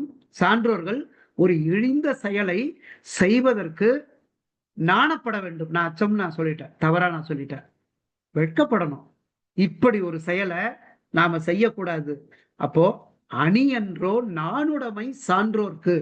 வள்ளுவன் பேசுறது எல்லாரும் யாருக்கு அப்படின்னா சான்றோர்களுக்கு பேசுறான். சான்றோர்களுக்கு நாணமுடைமை வேணும் அப்படின்றான். நாணமுடைமை அப்படின்னா என்னன்னா, பழி நிறைந்த ஒரு செயலை செய்வதற்கு நாணம் அடைகின்ற ஒரு தன்மை. அதுதான் சான்றோர்களுக்கு அணி. அஃது இன்றேன் பிணி என்றோ பீடு அடை அப்படின்றாரு. அது இல்லை அப்படின்னா அது ஒரு நோய் இல்லையா? பீடுனா பெருமை அப்படின்னு அர்த்தம். அது இல்லாம பெருமையாக நீ நடந்து போனால் அது ஒரு மனநோய்டா. நோய்டா அப்படின்றானா, மனநோய் அப்படின்னு நான் சேர்த்துக் கொள்வது. அப்போ சான்றோர்கள் இந்த செயலை செய்யக்கூடாது. மிக உயர்ந்த தன்மையில இருக்கிறாங்க கவிஞர்களும் எழுத்தாளர்களும். அவங்க ஒரு இழிவான செயலை செய்யலாமா அப்படின்றாரு. அதற்கு பிறகுதான் பேசுறாரு குடி செயல் வகை. இதை நான் கொஞ்சம் விரிவா பேசியிருக்கணும். நான் ஒவ்வொரு அதிகாரமாக நான் பேசிக்கொண்டு வந்து குடி செயல் வகை அப்படின்றது என்னன்னா, குடிமக்களை உயரச் செய்கின்ற ஒரு திறம்தான். என்ன செய்யணும், குடிமக்கள் என்ன செய்யணும்? வள்ளுவன் 2 சொல்றாரு. ஆள்வினையும் ஆன்ற அறிவும் என 2 நீள்விளையான் நீளும் குடி. குடி செயல் வகை அப்படின்னா நம்ம சார்ந்து இருக்கின்ற குடிகளை, நம்மை சார்ந்து இருக்கின்ற இந்த இனத்தை, அந்த இனம் உயர்வதற்கு, அந்த குடி உயர்வதற்கு இந்த வாழ்க்கையில் நாம் என்ன செய்ய வேண்டும் என்பதை நினைத்து பார்க்க வேண்டும். அப்படி இல்லைன்னா எல்லாமே எனக்கு அப்படி அந்த மாதிரி நீ நினைத்து கொண்டால் நீ ஒரு நல்ல குடிமகன் இல்லை. தமிழ்நாடு உயர்வதற்கு, இந்தியா உயர்வதற்கு, இந்த நாடு உயர்வதற்கு நாம என்ன செய்யணும்? அதான் சொல்றாரு. 2 சொல்றாரு. 1 ஆள்வினை இருக்கணும் அப்படின்றாரு. ஆள்வினை என்பது முயற்சி, முயற்சி நிறைந்த அறிவு அப்படின்றாரு. அந்த முயற்சி அதாவது சோர்ந்து போய்விடக்கூடாது. எப்படி இருந்தாலும் இந்த நாட்டை திருத்த முடியாதுப்பா, தமிழ்நாடு இப்படிதான் இருக்கும், அது கூடாது. ஆள்வினையும் ஆன்ற அறிவும், முயற்சி மட்டுமே இருக்கக்கூடாது, ஆன்ற அறிவும் என 2 நீள்விளையால் நீளும் குடி அப்படின்றார். இந்த 2ஐயும் ஓய்வின்றி செய்கின்ற செயலால் ஒருவனுடைய குடி உயரும். ஓய்வின்றி வயசாயிடுச்சே, 70 வயசாயிடுச்சே, 80 வயது ஆகிவிட்டது அப்படி நினைக்க கூடாது. இன்னொரு இடத்துல சொல்றாரு, சூழாமல் தானே முடிவு எய்தும் தம் குடியை தாழாது உயற்றுபவர்க்கு. அதாவது நீங்க ஒரு செயலை செய்யணும்னு நினைக்கிறீங்கன்னு வச்சுக்கோங்களேன். அப்படி நினைக்கிறீங்க, எதற்காக? நம் குடி நன்றாக உயர வேண்டும் அப்படின்னு நீங்க நினைக்கிறீங்கன்னா, நீங்கள் செய்வதற்குள்ளாகவே அந்த செயல் என்பது தன் குடிமக்கள் உயரும் செயல்களை காலம் தாழ்த்தாமல் விரைந்து முயல்கின்றவர்களுக்கு செயலினை முடிக்க ஆலோசிக்காமலேயே அத்தொழில் தானாகவே முடியும் அப்படின்றாரு. நீங்க அப்படி நினைச்சு பார்த்தீங்கன்னாலே போதும், அந்த செயல் தானாக முடியும். அது நான் கொஞ்சம் முடிக்கணும் அப்படின்றதுக்காக நான் விரைவாக செல்லுகின்றேன். இது குடி செயல் வகை. அதற்கு பிறகு உழவு அப்படின்ற உழவு பத்தி எல்லாருக்குமே நல்லா தெரியும். உழைப்பு சுழன்றும் ஏற்பின்னது உலகம் அப்படின்றது நமக்கு தெரியும். அந்த உழவின் பெருமைகளை எல்லாம் பேசுகின்றார்.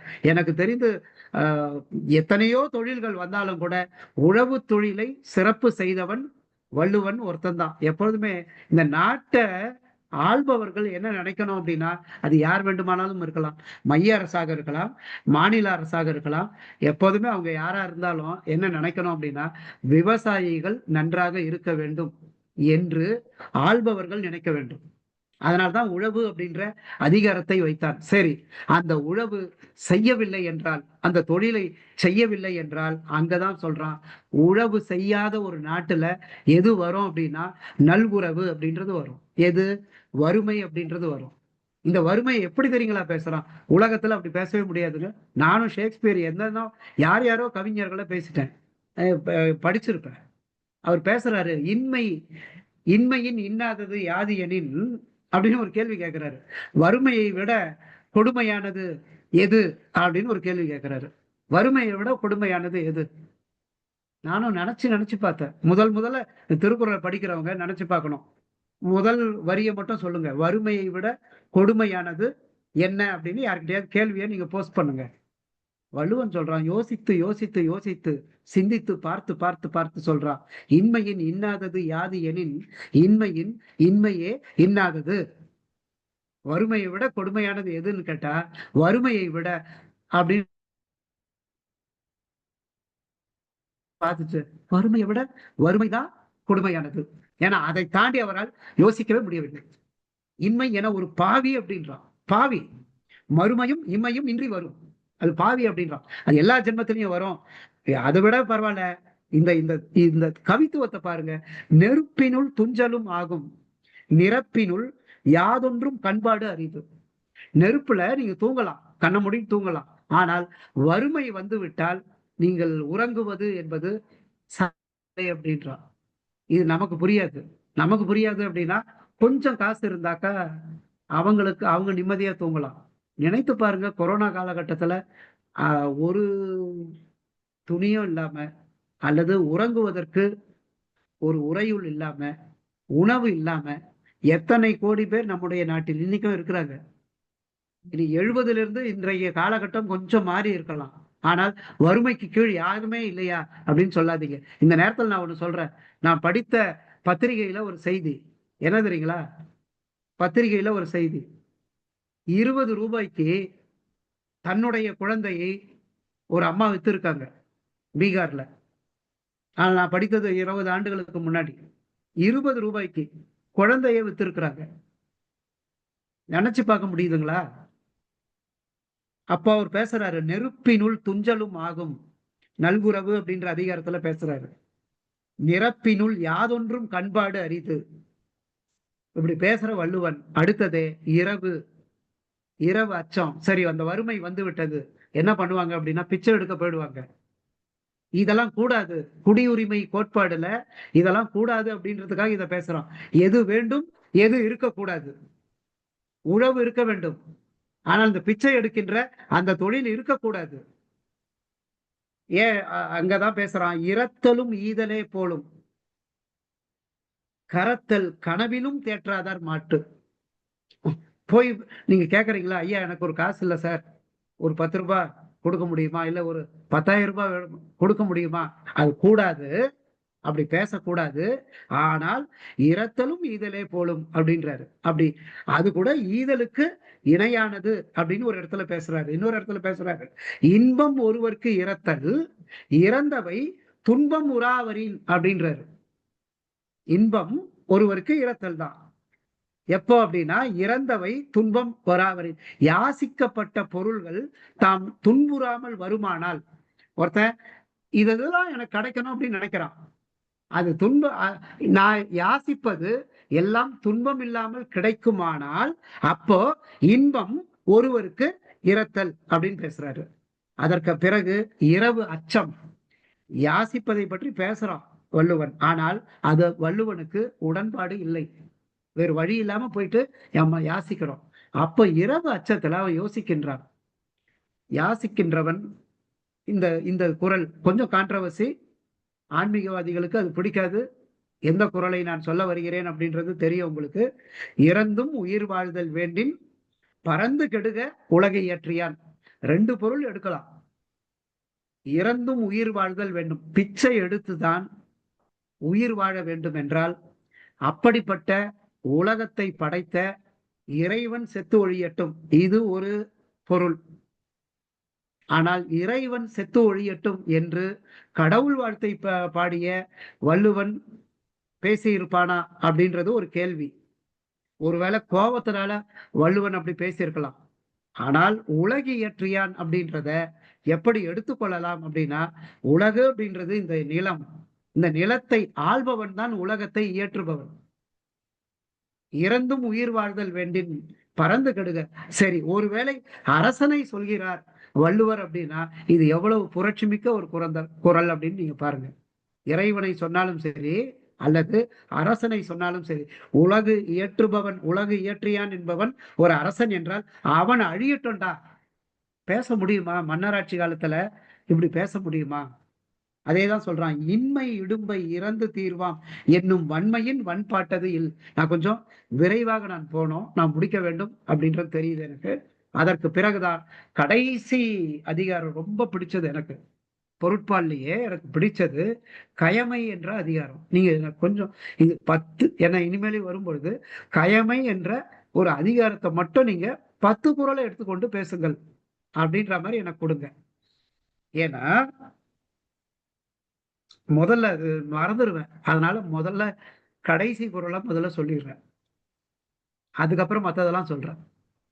வள்ளுவன் சொல்றாரு, எற்றிற்கு உரியர் கயவர் ஒன்று உற்றக்கால் விற்றுக்கு உரியர் விரைந்து. என்ன, ஒவ்வொரு வரியா ஒவ்வொரு சொல்லா பாருங்க. ஒன்று உற்றக்கால், ஒரு துன்பம் ஒருத்தனுக்கு வந்துடுச்சுன்னு வச்சுக்கோங்க, ஒரு வறுமை வந்து விட்டது, ஏதோ ஒரு துன்பம். கயவர் என்ன பண்ணுவாங்களாம், ரொம்ப ரொம்ப விரைந்து போய் தங்களை விட்டு விடுவார்களாம். அதனாலதான் கயவர். நம்ப முடியாது அவங்கள. கயவர்களை, கயவன் எப்படிப்பட்டவன் அப்படின்னா, தனக்கு ஒண்ணு வந்து விட்டது அப்படின்னா எல்லோருக்கும் முன்னாடி போயிட்டு அவனே வித்துருவான். இந்த மானம் இழந்தவன் தான் அப்படி வைப்பான். வள்ளுவன் ஏன் மானத்தை பத்தி அங்க பேசுறான், கயமையை இங்க பேசுறான் அப்படின்னு நீங்க யோசிக்கணும். மானம் உள்ள, சான்றாண்மை உள்ள, பண்பு உள்ள குடிமக்கள் ஒரு நாட்டிற்கு தேவை. உழைப்பு இல்லாத, உழவு தொழிலை செய்யாத, அதன் காரணமாக வறுமையை எய்தாத, யாசிக்காத அந்த மாதிரி மக்கள் வேணும். யாசிக்காத மக்கள் வேணும். ஆனா ஒரு நாட்டுல எப்படி இருப்பாங்க அப்படின்னா, கயவர்கள் நிறைய இருப்பாங்க. தங்களை விற்று கொள்ளுகின்ற கயவர்கள் இருப்பாங்க. யாரு நல்லவன் யாரு கெட்டவன் நம்மளால இன்னைக்கு இந்த காலகட்டத்துல கண்டுபிடிக்க முடியவில்லை. வள்ளுவன் சொல்கின்றார், மக்களே போல்வர் கயவர். ஷேக்ஸ்பியர் கூட சொல்ல முடியாது.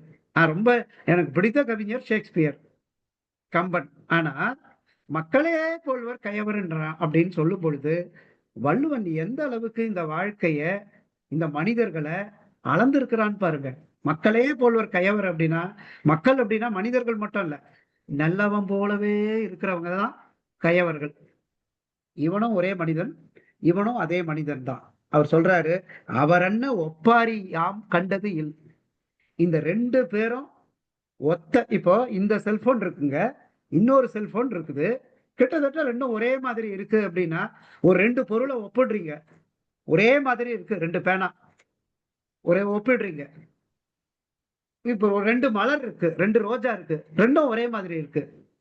வள்ளுவன் சொல்றாரு, உலகத்துல எத்தனையோ பொருட்கள் ஒரே மாதிரி இருக்கலாம், ஆனா கயவரை போலவே நல்ல மனிதர்களும் இருக்கிறாங்க, நல்ல மனிதரை போலவே கயவர்களும் இருக்கிறாங்க. இவர்களை மாதிரி நான் ஒத்த தன்மை உடையவர்களை நான் இது வரைக்கும் பார்த்ததே இல்லைங்க. என்ன கிண்டல் பாருங்க. மக்களே போல்வர் கயவர், அவர் என்ன ஒப்பாரி யாம் கண்டதில் I have not seen a similar thing like these two persons. இந்த மாதிரி ஒரு ஓமைய நான் வேற ஐடென்டிக்கலா இருக்கின்ற இரண்டு பொருட்களை நான் பார்த்ததே இல்லை. எந்த இடத்துல எந்த உச்சத்துல பேசுறான் ஏன்? சரி, அடுத்து அந்த கயவர்கள் ஏன் அப்படி ஆகுறாங்க அப்படின்னா, யார் கயவர்கள்? வள்ளுவனை வந்து நீங்க ஒரு வரியில இருந்து இன்னொரு வரி அப்படின்னா அது வந்து கடல் மாதிரி. அச்சமே கீழ்களது ஆச்சாரம் அப்படின்றான். யார் கயவர்? யார் கீழ் மக்கள் அப்படின்னா வேற ஒண்ணும் இல்லைங்க. வாழ்க்கைய யார் நல்லா வாழ முடியும் அப்படின்னா அச்சம் இல்லாதவர்கள் வாழ முடியும். யார் அச்சம் இல்லாதவர்கள் அப்படின்னா பண்பு உடையவர்கள், அச்சம் இல்லாதவர்கள், சான்றோர்கள், அச்சம் இல்லாதவர்கள். யார் அச்சம் உள்ளவர்கள் அப்படின்னா, நாளைய வாழ்க்கைய நாளைக்கு என்ன வாழ்க்கை எப்படி இருக்குமோ, நாளைக்கு எப்படி இருப்போமோ, நம்ம இப்பவே சேர்க்கலாம், செல்வத்தை இப்படியே சேர்க்கலாம், எப்படியாவது சேர்க்கலாம், கொள்ளையடிச்சாவது சேர்க்கலாம். வள்ளுவன் அதனாலதான் சொல்றான், அச்சமே கீழ்களது ஆச்சாரம், எச்சம் அவாவுண்டேல் உண்டாம் சிறிது. ஈர்ங்கை விதிரார் கயவர் கொடிறு உடைக்கும் கூன்கையர் அல்லாதவர்க்கு. மார்க்ஸோ லெனினோ அவங்க படிச்சிருந்தாங்கன்னா நீங்க எழுதி கொண்டா கொடுக்குறேன். நான் கார்ல் மார்க்ஸ் மட்டும் திருக்குறளை படிப்பதற்கான வாய்ப்பு அவருக்கு வரல. டால்ஸ்டாய்க்கு அந்த வாய்ப்பு இருந்தது, கார்ல் மார்க்ஸுக்கு வரல. இருந்திருந்தா அவர் சொல்லுவாரு, என் தாஸ் கேபிட்டலும் ஒண்ணுதான், இந்த 2 வரியும் ஒண்ணுதான் அப்படின்னு இருப்பாரு. ஏன்னா கயவர்கள் கிட்ட நீங்க கேட்டனா கொடுக்க மாட்டாங்க. அப்ப என்ன சொல்றாரு, ஈர்ங்கை விதிரார் கயவர். ஈர்ங்கை அப்படின்னா முறுக்கிய கையினால கன்னத்தை நெரிப்பவர்களுக்கு அல்லாமல் கயவர்கள் அவங்க திருந்தவே மாட்டாங்க. நான் இதோட நிறுத்துறேன். கொடிறு உடைக்கும் கூன் கையர் அல்லாதவர்க்கு. நான் மன்னிக்கணும், ஒரே ஒரு சின்ன செய்தி மட்டும் சொல்றேன். என்னன்னா, இயேசுவை பத்தி பேசும் பொழுது என்ன சொல்லுவாங்க அப்படின்னா, இயேசு எப்போதுமே சிலுவையில அரைஞ்சா போலவே ஒரு சித்தரிப்பு காட்டுவாங்க. இயேசுதான் அன்பை பற்றி பேசினார் அப்படின்வாங்க. சரிங்களா? ஆனால் அதே இயேசுதான் கோயில்கள்ல திருடர்களை பார்த்த பொழுது கையில சாட்டை எடுத்துக்கொண்டு விரட்டினார், கோயிலை விட்டு விரட்டினார். அந்த இயேசுவை இன்றைக்கு வரைக்கும் பல்கலைக்கழகத்துல கல்லூரிகள்ல சித்தரிக்க மாட்டார்கள். திருக்குறள்னு வந்துட்டாக்க என்ன பேசுவாங்கன்னா, அன்புடைமையை பேசுவாங்க, ஒழுக்கமுடைமையை பேசுவாங்க. அவர் பேசக்கூடாதுன்னு இல்லை, அதான் அடிப்படை. வாழ்க்கைக்கு அடிப்படை ஒழுக்கமோ அன்போ, அதுதான் அவர் எழுதுறாரு. ஆனால் வள்ளுவருக்கு அந்த மென்மையான மனம் இருந்த அந்த வள்ளுவனுக்கு இந்த சமுதாயத்தின் காரணமாக இந்த புரட்சி நிறைந்த குரலையும் அவர் எழுதியிருக்கின்றார்.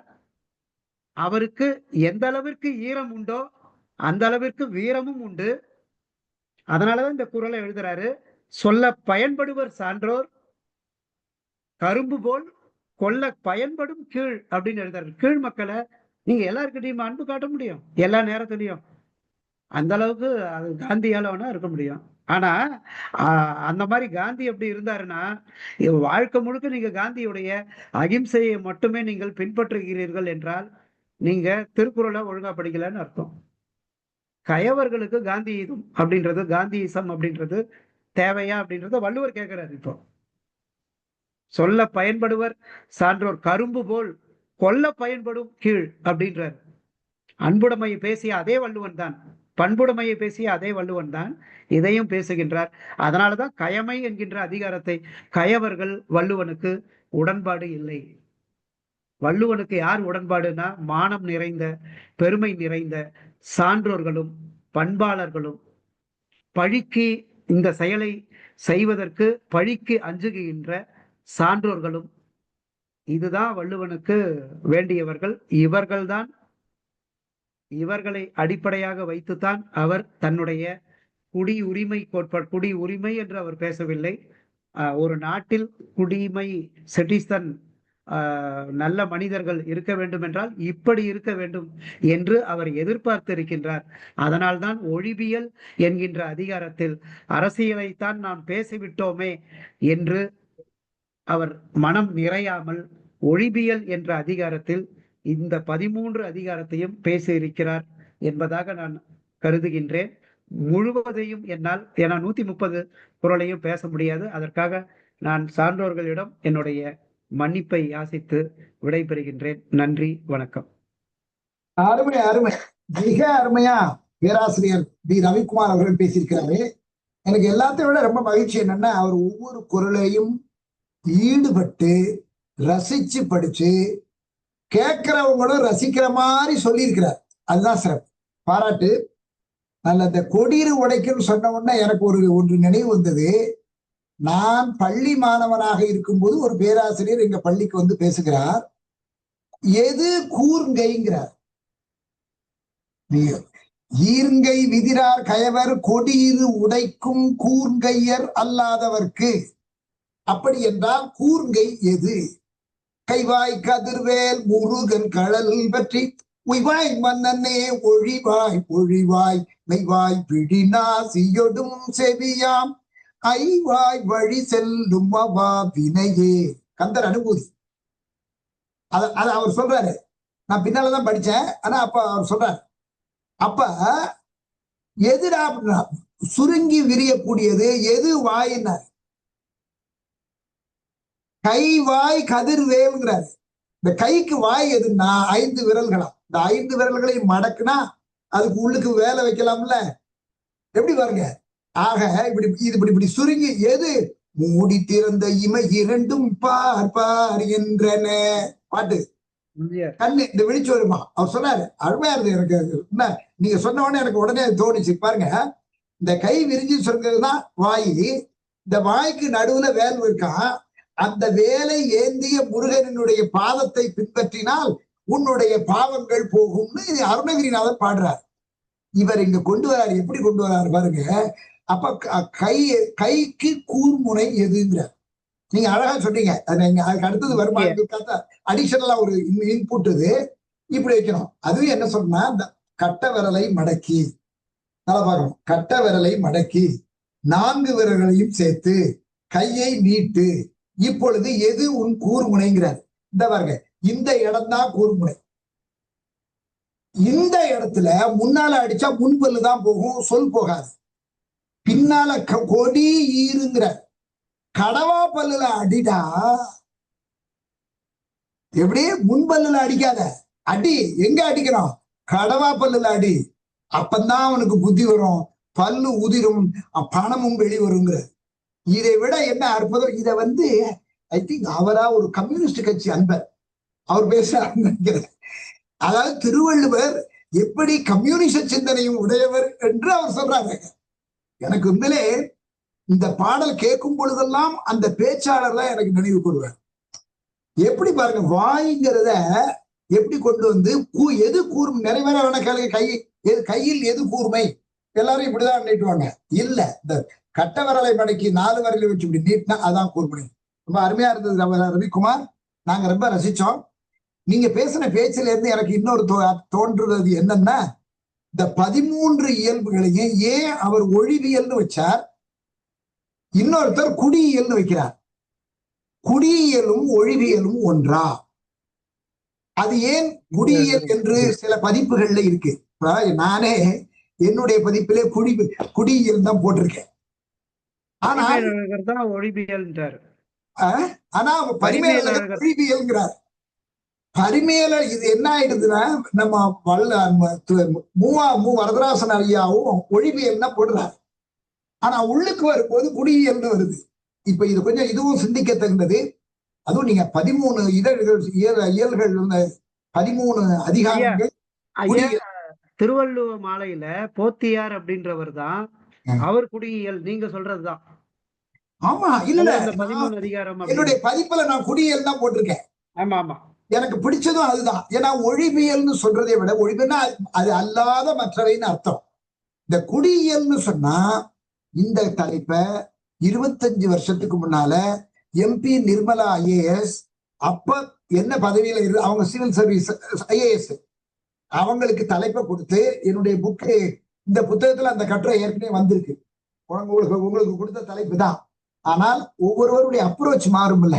அதனால உங்களுடைய இது முழுமையா மாறி இருந்து ரொம்ப அருமையான தலைப்பு, அருமையான தகவல்களை கொடுத்தீங்க.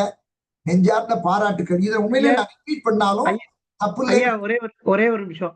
தொடக்கத்துல எங்க பல்கலைக்கழகம் இந்த தமிழ் துறையில சமயத்துல இந்த வைஃபை கொஞ்சம் மக்கர் பண்ணும். என்னுடைய ஆய்வு மாணவர் வீரமணி இங்க இருக்காரு. அவர் இல்ல அப்படின்னா என்னால தொழில்நுட்பத்துல எனக்கு அவ்வளோ பரிச்சயம் கிடையாது. அவர் தான் இது எல்லாத்தையுமே சரி பண்ணது. அந்த ஒரு 2-3 நிமிடம் கொஞ்சம் தாமதம் ஆயிடுச்சு. அவருக்கு எங்களுடைய நெஞ்சார்ந்த பாராட்டுகள். பாத்தீங்களா, இது மனம் திறந்து சொல்றீங்க பாருங்க. அங்கதான் நீங்க இன்னும் ஒருபடி உயர்கிறீர்கள். ஐயோ, நான் ஐயா சொல்லணும், திலகவதி அம்மையார் அளவுக்கு மீறி அதெல்லாம் கூடாது. ஏன்னா அவங்கள பார்த்துதான் நாங்களாம் வந்தவங்க. இல்ல அந்த இதுல நானு பதிவு செய்யறேன். நானு மகிழ்ச்சி பார்த்து நாங்க வளர்ந்தவங்க.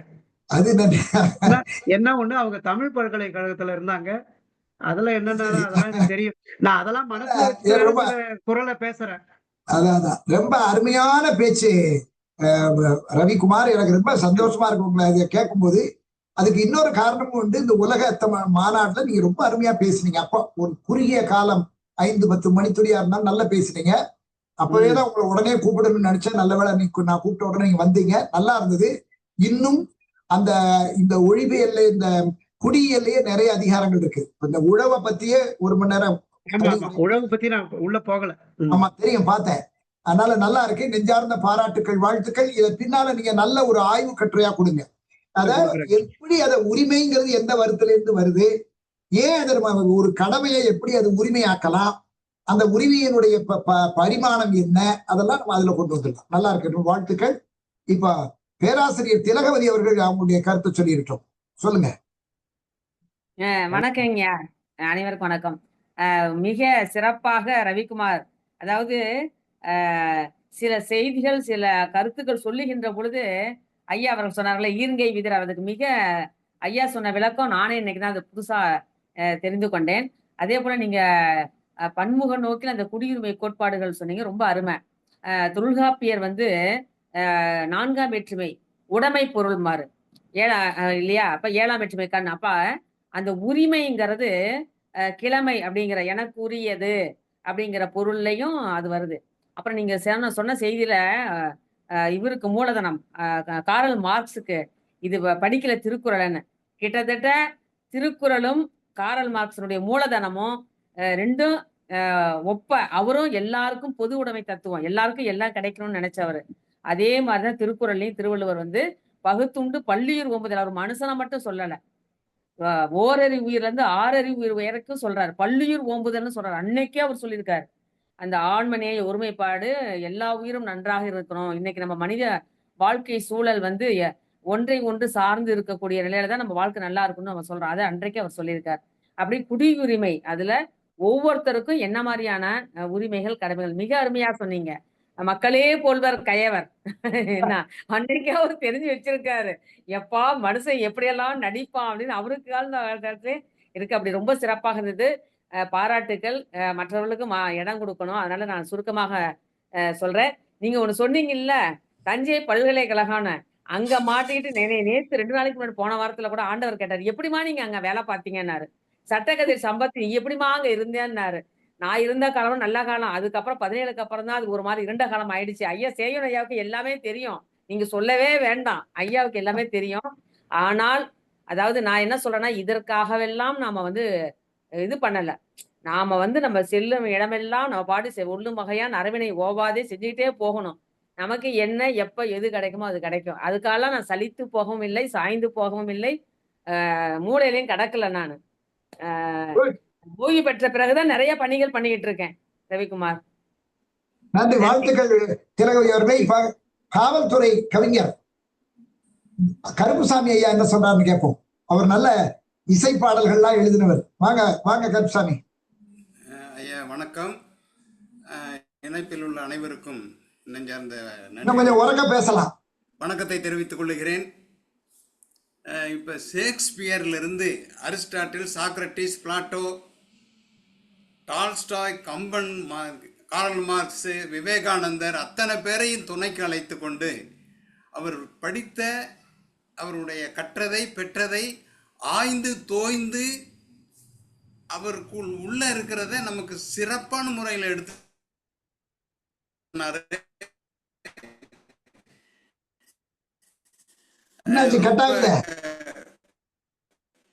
குடிமை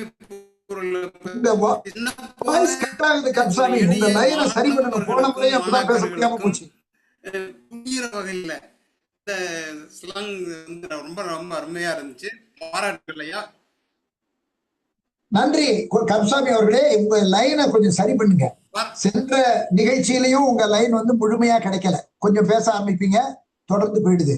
இன்னைக்கும் கொஞ்சம் வந்தது, திரும்ப கட்டாச்சு. அதனால கொஞ்சம் லைனை சரி பண்ணுங்க. அடுத்த முறை வரும்போது இன்னும் நன்றாக வரட்டும். வாழ்த்துக்கள். இப்ப நெய்வேலியில் இருந்து அதுக்கு முன்னதாக நம்ம ஆஸ்திரேலிய அன்பர் நடேசன் சுந்தரனாரை கூப்பிடுறோம். ஏன்னா அவங்களுக்கு ஆஸ்திரேலியாவுக்கு நேரம் ஆயிட்டே போகுது. கிட்டத்தட்ட 9:30 மணி 10 மணி ஆயிருக்கும்னு நினைக்கிறேன். இரவு 10 மணி அவங்களுக்கு. வாங்க. அவர் ஒரு நல்ல நற்றமிழ் தொண்டர். தொல்காப்பியரையும் திருவள்ளுவரையும் கையேந்தி பிடித்து உலகமெங்கும் கொண்டு செல்லக்கூடிய ஒப்பற்ற தமிழ் சேவகர்னு நான் சொல்லுவேன். வாங்க. மிக நன்றிங்க ஐயா. இன்றைய பொழிவு மிக சிறப்பாக இருந்தது. நன்றாக ரொம்ப குற்றால அருவி மாதிரி பொழிந்து கொண்டே இருந்தது. நன்றாக கேட்டோம். அவர் மிக கூர்மையாக சிறப்பாக அவர் பேசினார். இது தவிர நான் சொல்வதற்கு ஒன்றுமில்லை. நேரத்தின் அருமை கருதி வாய்ப்புக்கு நன்றி கூறி விடைபெறுகிறேன். நன்றிங்கய்யா. வணக்கம்.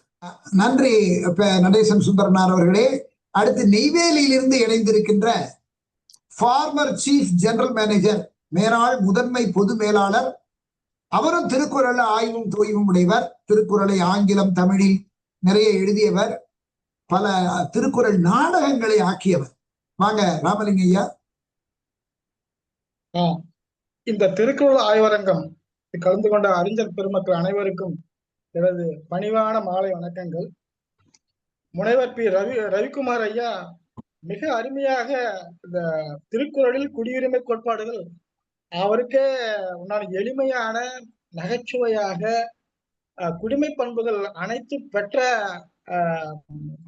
பெற்றது போல் மிக தெளிவாக எடுத்துரைத்தார். அவர் ஆரம்பிக்கும் போதே பாத்தீங்கன்னா கண்ணதாசன் வந்து தீபத்தின் ஜோதியில் திருக்குறள் படித்தால் தீபத்திற்கு பெருமை என்று அருமையாக ஆரம்பமே அருமையாக சொன்னார். அதோட இன்னொரு கருத்து அவர் சொன்னாரு, திருக்குறள் வந்து அரசியல்வாதிகளால் மதவாதிகளால் பரப்பப்படவில்லை, அது அதனுடைய கருத்துக்களால் உலகம் முழுவதும் பரவியது என்று கூறினார். நான் முழுமையாக ஒத்துக்கொள்கிறேன். இதை வந்து சூரியனை வந்து கையால மறைக்கவே முடியாது.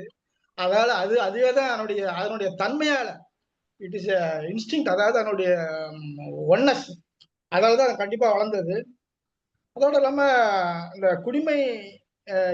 இந்த குடியியலுக்கு உண்டான குடிமை என்னும் அதிகாரத்தில் ஆரம்பித்து கயமை, அதாவது 96ல இருந்து 108 உள்ள அனைத்துமே ஆல்மோஸ்ட் எல்லாத்தையுமே கவர் பண்ணி மிக தெளிவாக சொன்னார்.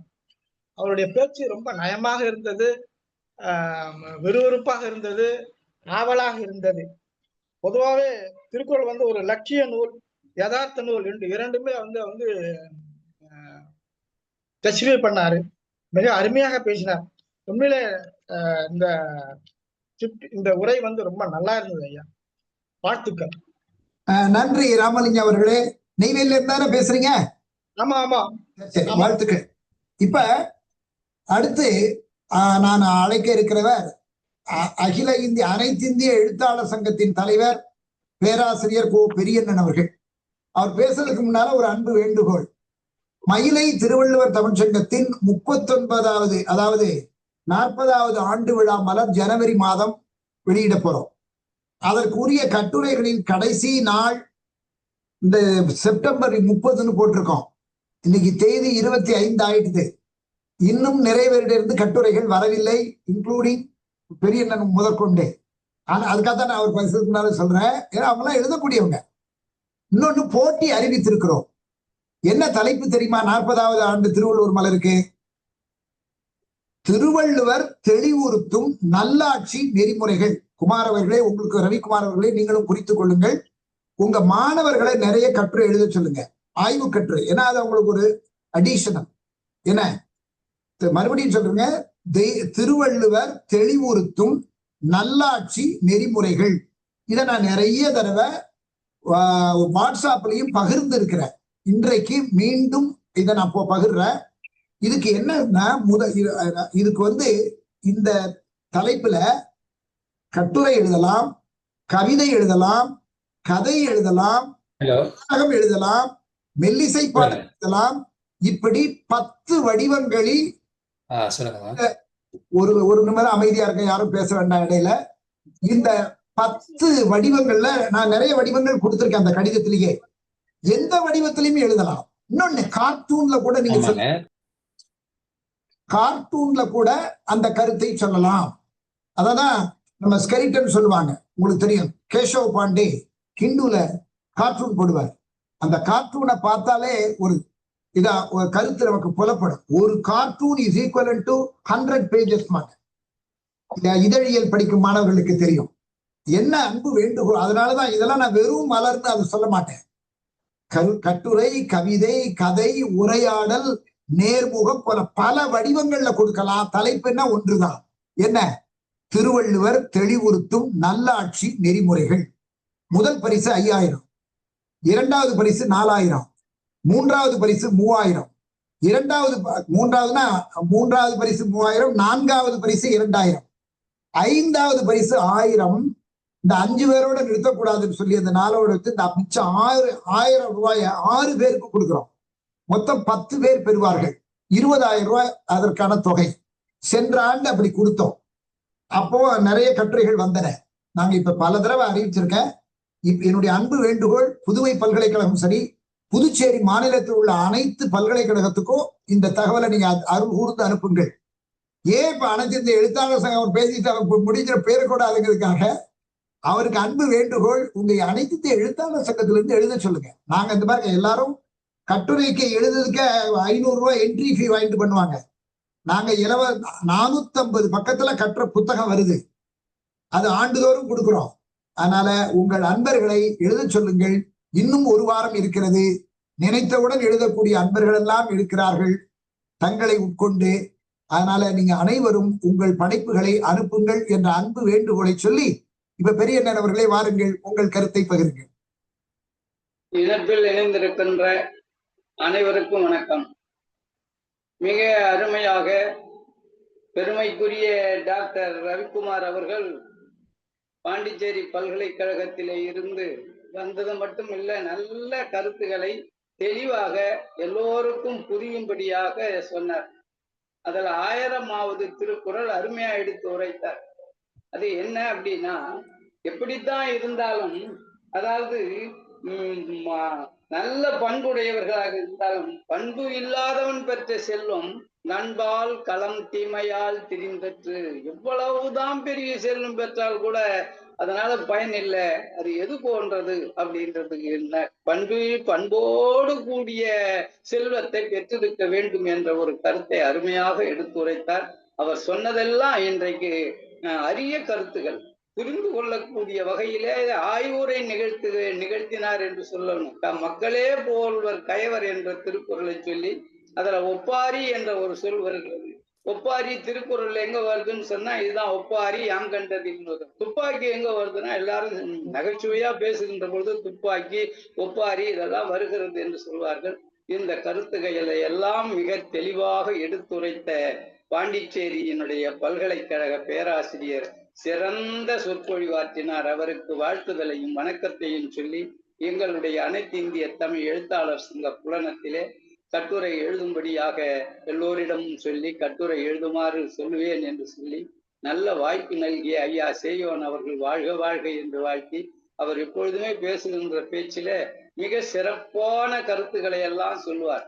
அதுல கொடிர் உழைக்கும் என்ற சொல்லுக்கு உரை சொன்ன பொழுது உண்மையாகவே போற்றுதலுக்குரியது. கையை மடக்குவது எப்படி என்பதை அப்படியே படம் பிடித்து காட்டுவது போல சொன்னார். அவர்களையும் வாழ்த்தி, இணைப்பில் இணைந்திருக்கின்ற அனைவருக்கும் வாழ்த்துதலையும் வணக்கத்தையும் சொல்லி நிறைவு செய்கிறேன். நன்றி, வணக்கம், வாழ்த்துதல். நன்றி நன்றி பெரியண்ணன் அவர்களே, ரொம்ப மகிழ்ச்சி. நிறைய பேர் கட்டுரை வாங்கி கொடுங்க. அடுத்தது நம்ம மென்பொருள் விஞ்ஞானி யாரு, கருணாநிதி அவர்கள் வாருங்கள், உங்கள் கருத்தை பகிருங்கள். அனைவருக்கும் மாலை வணக்கம். ஐயா, பேராசிரியர் ரவிக்குமாருடைய உரை ரொம்ப சிறப்பா இருந்தது. அப்பப்ப நான் அவருடைய பேச்சுல இருந்து சில விஷயங்கள்லாம் அப்படியே குறிப்பெடுத்தேன். அதாவது ஒரு பைபிள், குரான், பகவத்கீதையோட திருக்குறளுடைய பொதுமுறை, அதான் உலக பொதுமுறைன்ற ஒரு பெரிய அங்கீகாரம் நம்ம வள்ளுவர் எழுதிய திருக்குறளுக்கு இருக்குங்கிறது தெரியும். அதே சமயத்துல 20 ஆண்டுகள் ஒரு நூல் வந்து மிகப்பெரிய அளவுல புகழ் பெற்றதாக சரித்திரம் இல்லைன்னும் போது 2000 ஆண்டுகளுக்கு மேல வந்து திருக்குறள் அது நாம் பெற்ற ஒரு கற்ற அறிவதற்கு உள்ள ஒரு மிகப்பெரிய பாக்கியம் பெற்றிருக்கிறோம். அது மாதிரி மனித பண்புகளை பத்தி நிறைய கருத்துக்கள் வந்து சொன்னீங்க. அது இன்றைக்கு இருக்கக்கூடிய சமுதாயத்துக்கும் இளைஞர்களுக்கும் இருக்கு. இத சேயன் ஐயா வந்து மயிலை திருவள்ளுவர் தமிழ் சங்கத்துல வந்து நிறைய பண்ணிட்டு இருக்கிறாங்க. இளைஞர்களுக்கு வந்து இது வந்து யூடியூப்லயும் அந்த வீடியோக்களை நிறைய அப்லோட் பண்ணிட்டு வருடத்தின் கடைசியில வந்து ஒரு ரிவ்யூவே பண்றாங்க. அந்த ரிவ்யூல எல்லா கருத்தும் எல்லாருக்கும் போய் சேர்ற மாதிரி அந்த இது பண்றாங்க. ஸோ அதுல இன்னைக்கு உங்களுடைய பேச்சு இளைஞர்களுக்கும் மாணவர்களுக்கும் போய் சேரும் என்பதை தெரிவித்து எனக்கு வாய்ப்பு கொடுத்தது ஐயா சேயன் ஐயா அவர்களுக்கு நன்றினை தெரிவித்துக் கொள்கின்ற பேச்சாளர் ரவிக்குமார் அவர்களுக்கும் நன்றினை தெரிவித்துக் கொள்கிறேன். நன்றி, வணக்கம். நன்றி. இன்னும் 2-3 நிமிஷத்துல முடிச்சிருவேன். ரவிக்குமாருக்கு சரியா 5 மணிக்கு முடிஞ்சிடும். இப்ப இன்னொரு தகவல் நம்ம கருணாநிதி நல்ல வேலை ஞாபகப்படுத்தினார். உங்க எல்லாருக்கும் ஒரு தகவல். பெரும்பாலும் என்னை கூட கேட்டாங்க, இன்னைக்கு கான்வொகேஷன் காலையில நடக்குது, சாயங்காலம் போல நீங்க நிகழ்ச்சி நடத்துறீங்களே எப்படின்னாங்க. அது பாட்டுக்கு அந்த நிகழ்ச்சி நடக்கணும், ஒரு நிகழ்வுனால இன்னொரு நிகழ்வு தடைப்படக்கூடாதுன்னு. இப்ப அக்டோபர் 2ஆம் தேதி விடுமுறை, பல்கலைக்கழகம் விடுமுறை. ஆனா நான் நிகழ்ச்சி வச்சிருக்கேன். உங்க எல்லாருக்கும் ஒரு அன்பு வேண்டுகோள், அந்த அக்டோபர் 2 மதியான நேரம், தூங்குற நேரம். தூங்கும் போது எவன் ஒருவன் விழித்திருந்து கற்கிறானோ அவன் விழிப்புடைய படைப்பாளர் ஆவான்பாங்க. அது காலையில இருந்துச்சாலும் சரி, இரவு இருந்தார். இப்ப கேளுங்க, இதுல முக்கியமா சொல்ல வந்தது, அக்டோபர் 2ஆம் தேதி இதே நிகழ்வுல திருக்குறள் ஆய்வரங்கம், அது வியாழக்கிழமை வருது. செவ்வாய்க்கிழமை அன்னைக்கு பன்னாட்டு திருக்குறள் அதாவது மாநாடு இணைய வழி நடத்துறோம். என்ன தலைப்பு தெரியுமா? திருக்குறளில் ஐக்கிய நாடுகள் அவையின் நீடித்த வளர்ச்சி இலக்குகள். 2 பார்ட்டா பண்ணிட்டோம். ஒரு பார்ட் ஏற்கனவே ஜனவரி 15 இந்த ஆண்டு 2025 திருவள்ளுவர் தினத்தன்று நடத்தி 5 தமிழறிஞர்கள் தமிழ்நாட்டிலிருந்து, அயலகத்திலிருந்து 5 அறிஞர்கள். அயலகன்னா ஒவ்வொரு நாட்டில இருந்து ஒருத்தர், ஒரே நாட்டில இருந்து 2 பேர்லாம் கிடையாது. பல 5 நாடுகளிலிருந்து 5 தமிழ்நாட்டிலிருந்து 5.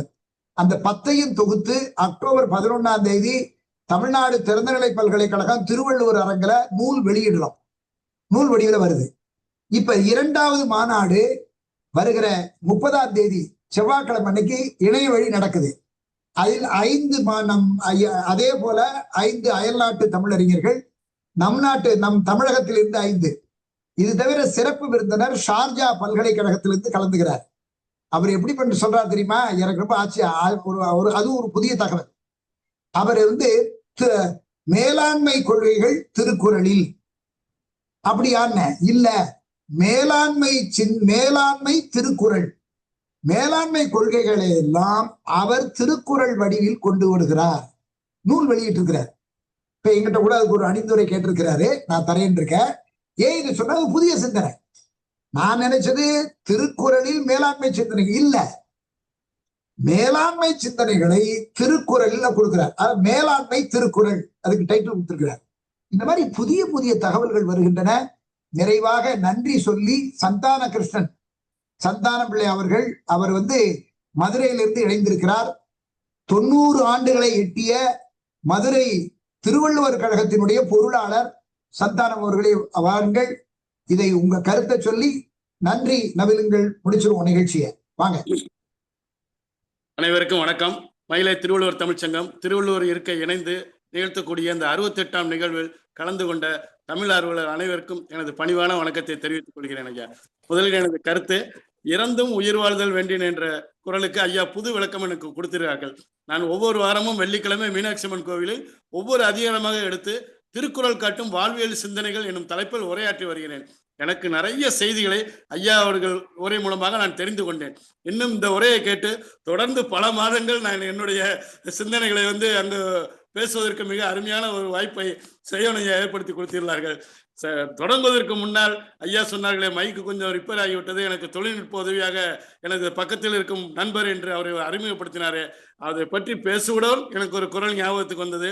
நிலத்தில் கிடந்தமை கால் காட்டும் காட்டும், குளத்தில் பிறந்தார் வாய்ச்சல்.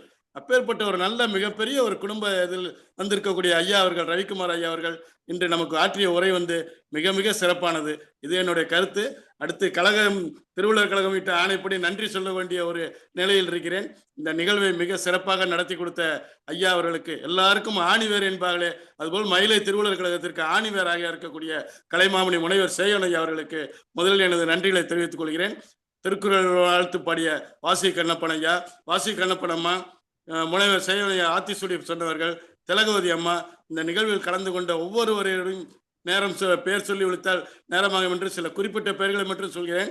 வெளிநாட்டிலிருந்து நமக்கு எப்போதும் உறுதுணையாக இருக்கக்கூடிய சுந்தர் நடேசன் ஐயா, நெய்வேலியிலிருந்து ராமலிங்கம் ஐயா, அவர் காவல்துறை அதிகாரி கருப்பசாமி ஐயா, இன்னும் கருணாநிதி நமக்கு ஒளிபரப்பில் உதவியாக இருக்கக்கூடிய கருணாநிதி ஐயா, நெய்வேலியிலிருந்து நாடகத்தை, திருக்குறளை நாடக வடிவில் முதல் அவரது நான் கேட்டேன். அப்படிப்பட்ட ஒரு புலமை வாய்ந்த ராமலிங்கம் ஐயா, இன்னும் இது போல இணைந்துள்ள பலருக்கும் மிக மிக மிக நன்றியை தெரிவித்துக் கொள்கிறேன். ரவிக்குமார் ஐயா அவர்கள் ஒரு அதிகாரத்தை வைத்தே இவ்வளவு நேரம் பேச முடியும் என்றால், இன்னும் நீங்கள் ஒவ்வொரு குரலாக பேசினால் கழகம், இந்த திருவள்ளுவர் மயிலை திருவள்ளுவர் சங்கம் எத்தனையோ உரைகளை உங்களது திருவாய் மூலமாக கேட்பதற்கு நல்லதொரு வாய்ப்பு இருக்கும் என்று நம்புகிறேன் ஐயா. உங்கள் அனைவருக்கும், இந்த கலந்து கொண்ட நிகழ்ச்சியில் கலந்து கொண்ட அனைவருக்கும் திருவள்ளுவர் கழகத்தின் சார்பாக, மயிலை திருவள்ளுவர் தமிழ்ச்சங்கத்தின் சார்பாக என்னுடைய பணிவான நன்றிகளை உங்கள் திருவள்ளுவரில் பணிந்து வணங்குகிறேன். நன்றி, வணக்கம் ஐயா. அருமை அருமை. இப்படித்தான் பல பேரை நாங்க பேச்சாளராக உருவாக்குறோம். ஏன்னா இப்படி 4 தடவை பேச பேச பேசத்தான் சித்திரமும், கைப்பழக்கம், செந்தமிழும், நாப்பழக்கம், வைத்தது ஒரு கல்வி, மனப்பழக்கம்னு வரும். ரொம்ப மகிழ்ச்சி. நிறைவாக, அதாவது அன்பில் திளைக்க, அறிவில் சிறக்க, ஆற்றலில் மேம்பட, பண்பில் பரிமளிக்க, பாரில் உயர்ந்தோங்க, தினம் ஒரு திருக்குறளை நாளும் படித்து மகிழ்வோம். அத்துடன் யாம் தொகுத்துள்ள திருவள்ளுவர் ஆத்திச்சூடியையும் படித்து நானிலத்தில் மேனிலை அடைவோம் என்று சொல்லி நிகழ்ச்சியை நிறைவு செய்கிறோம். நன்றி, வணக்கம்.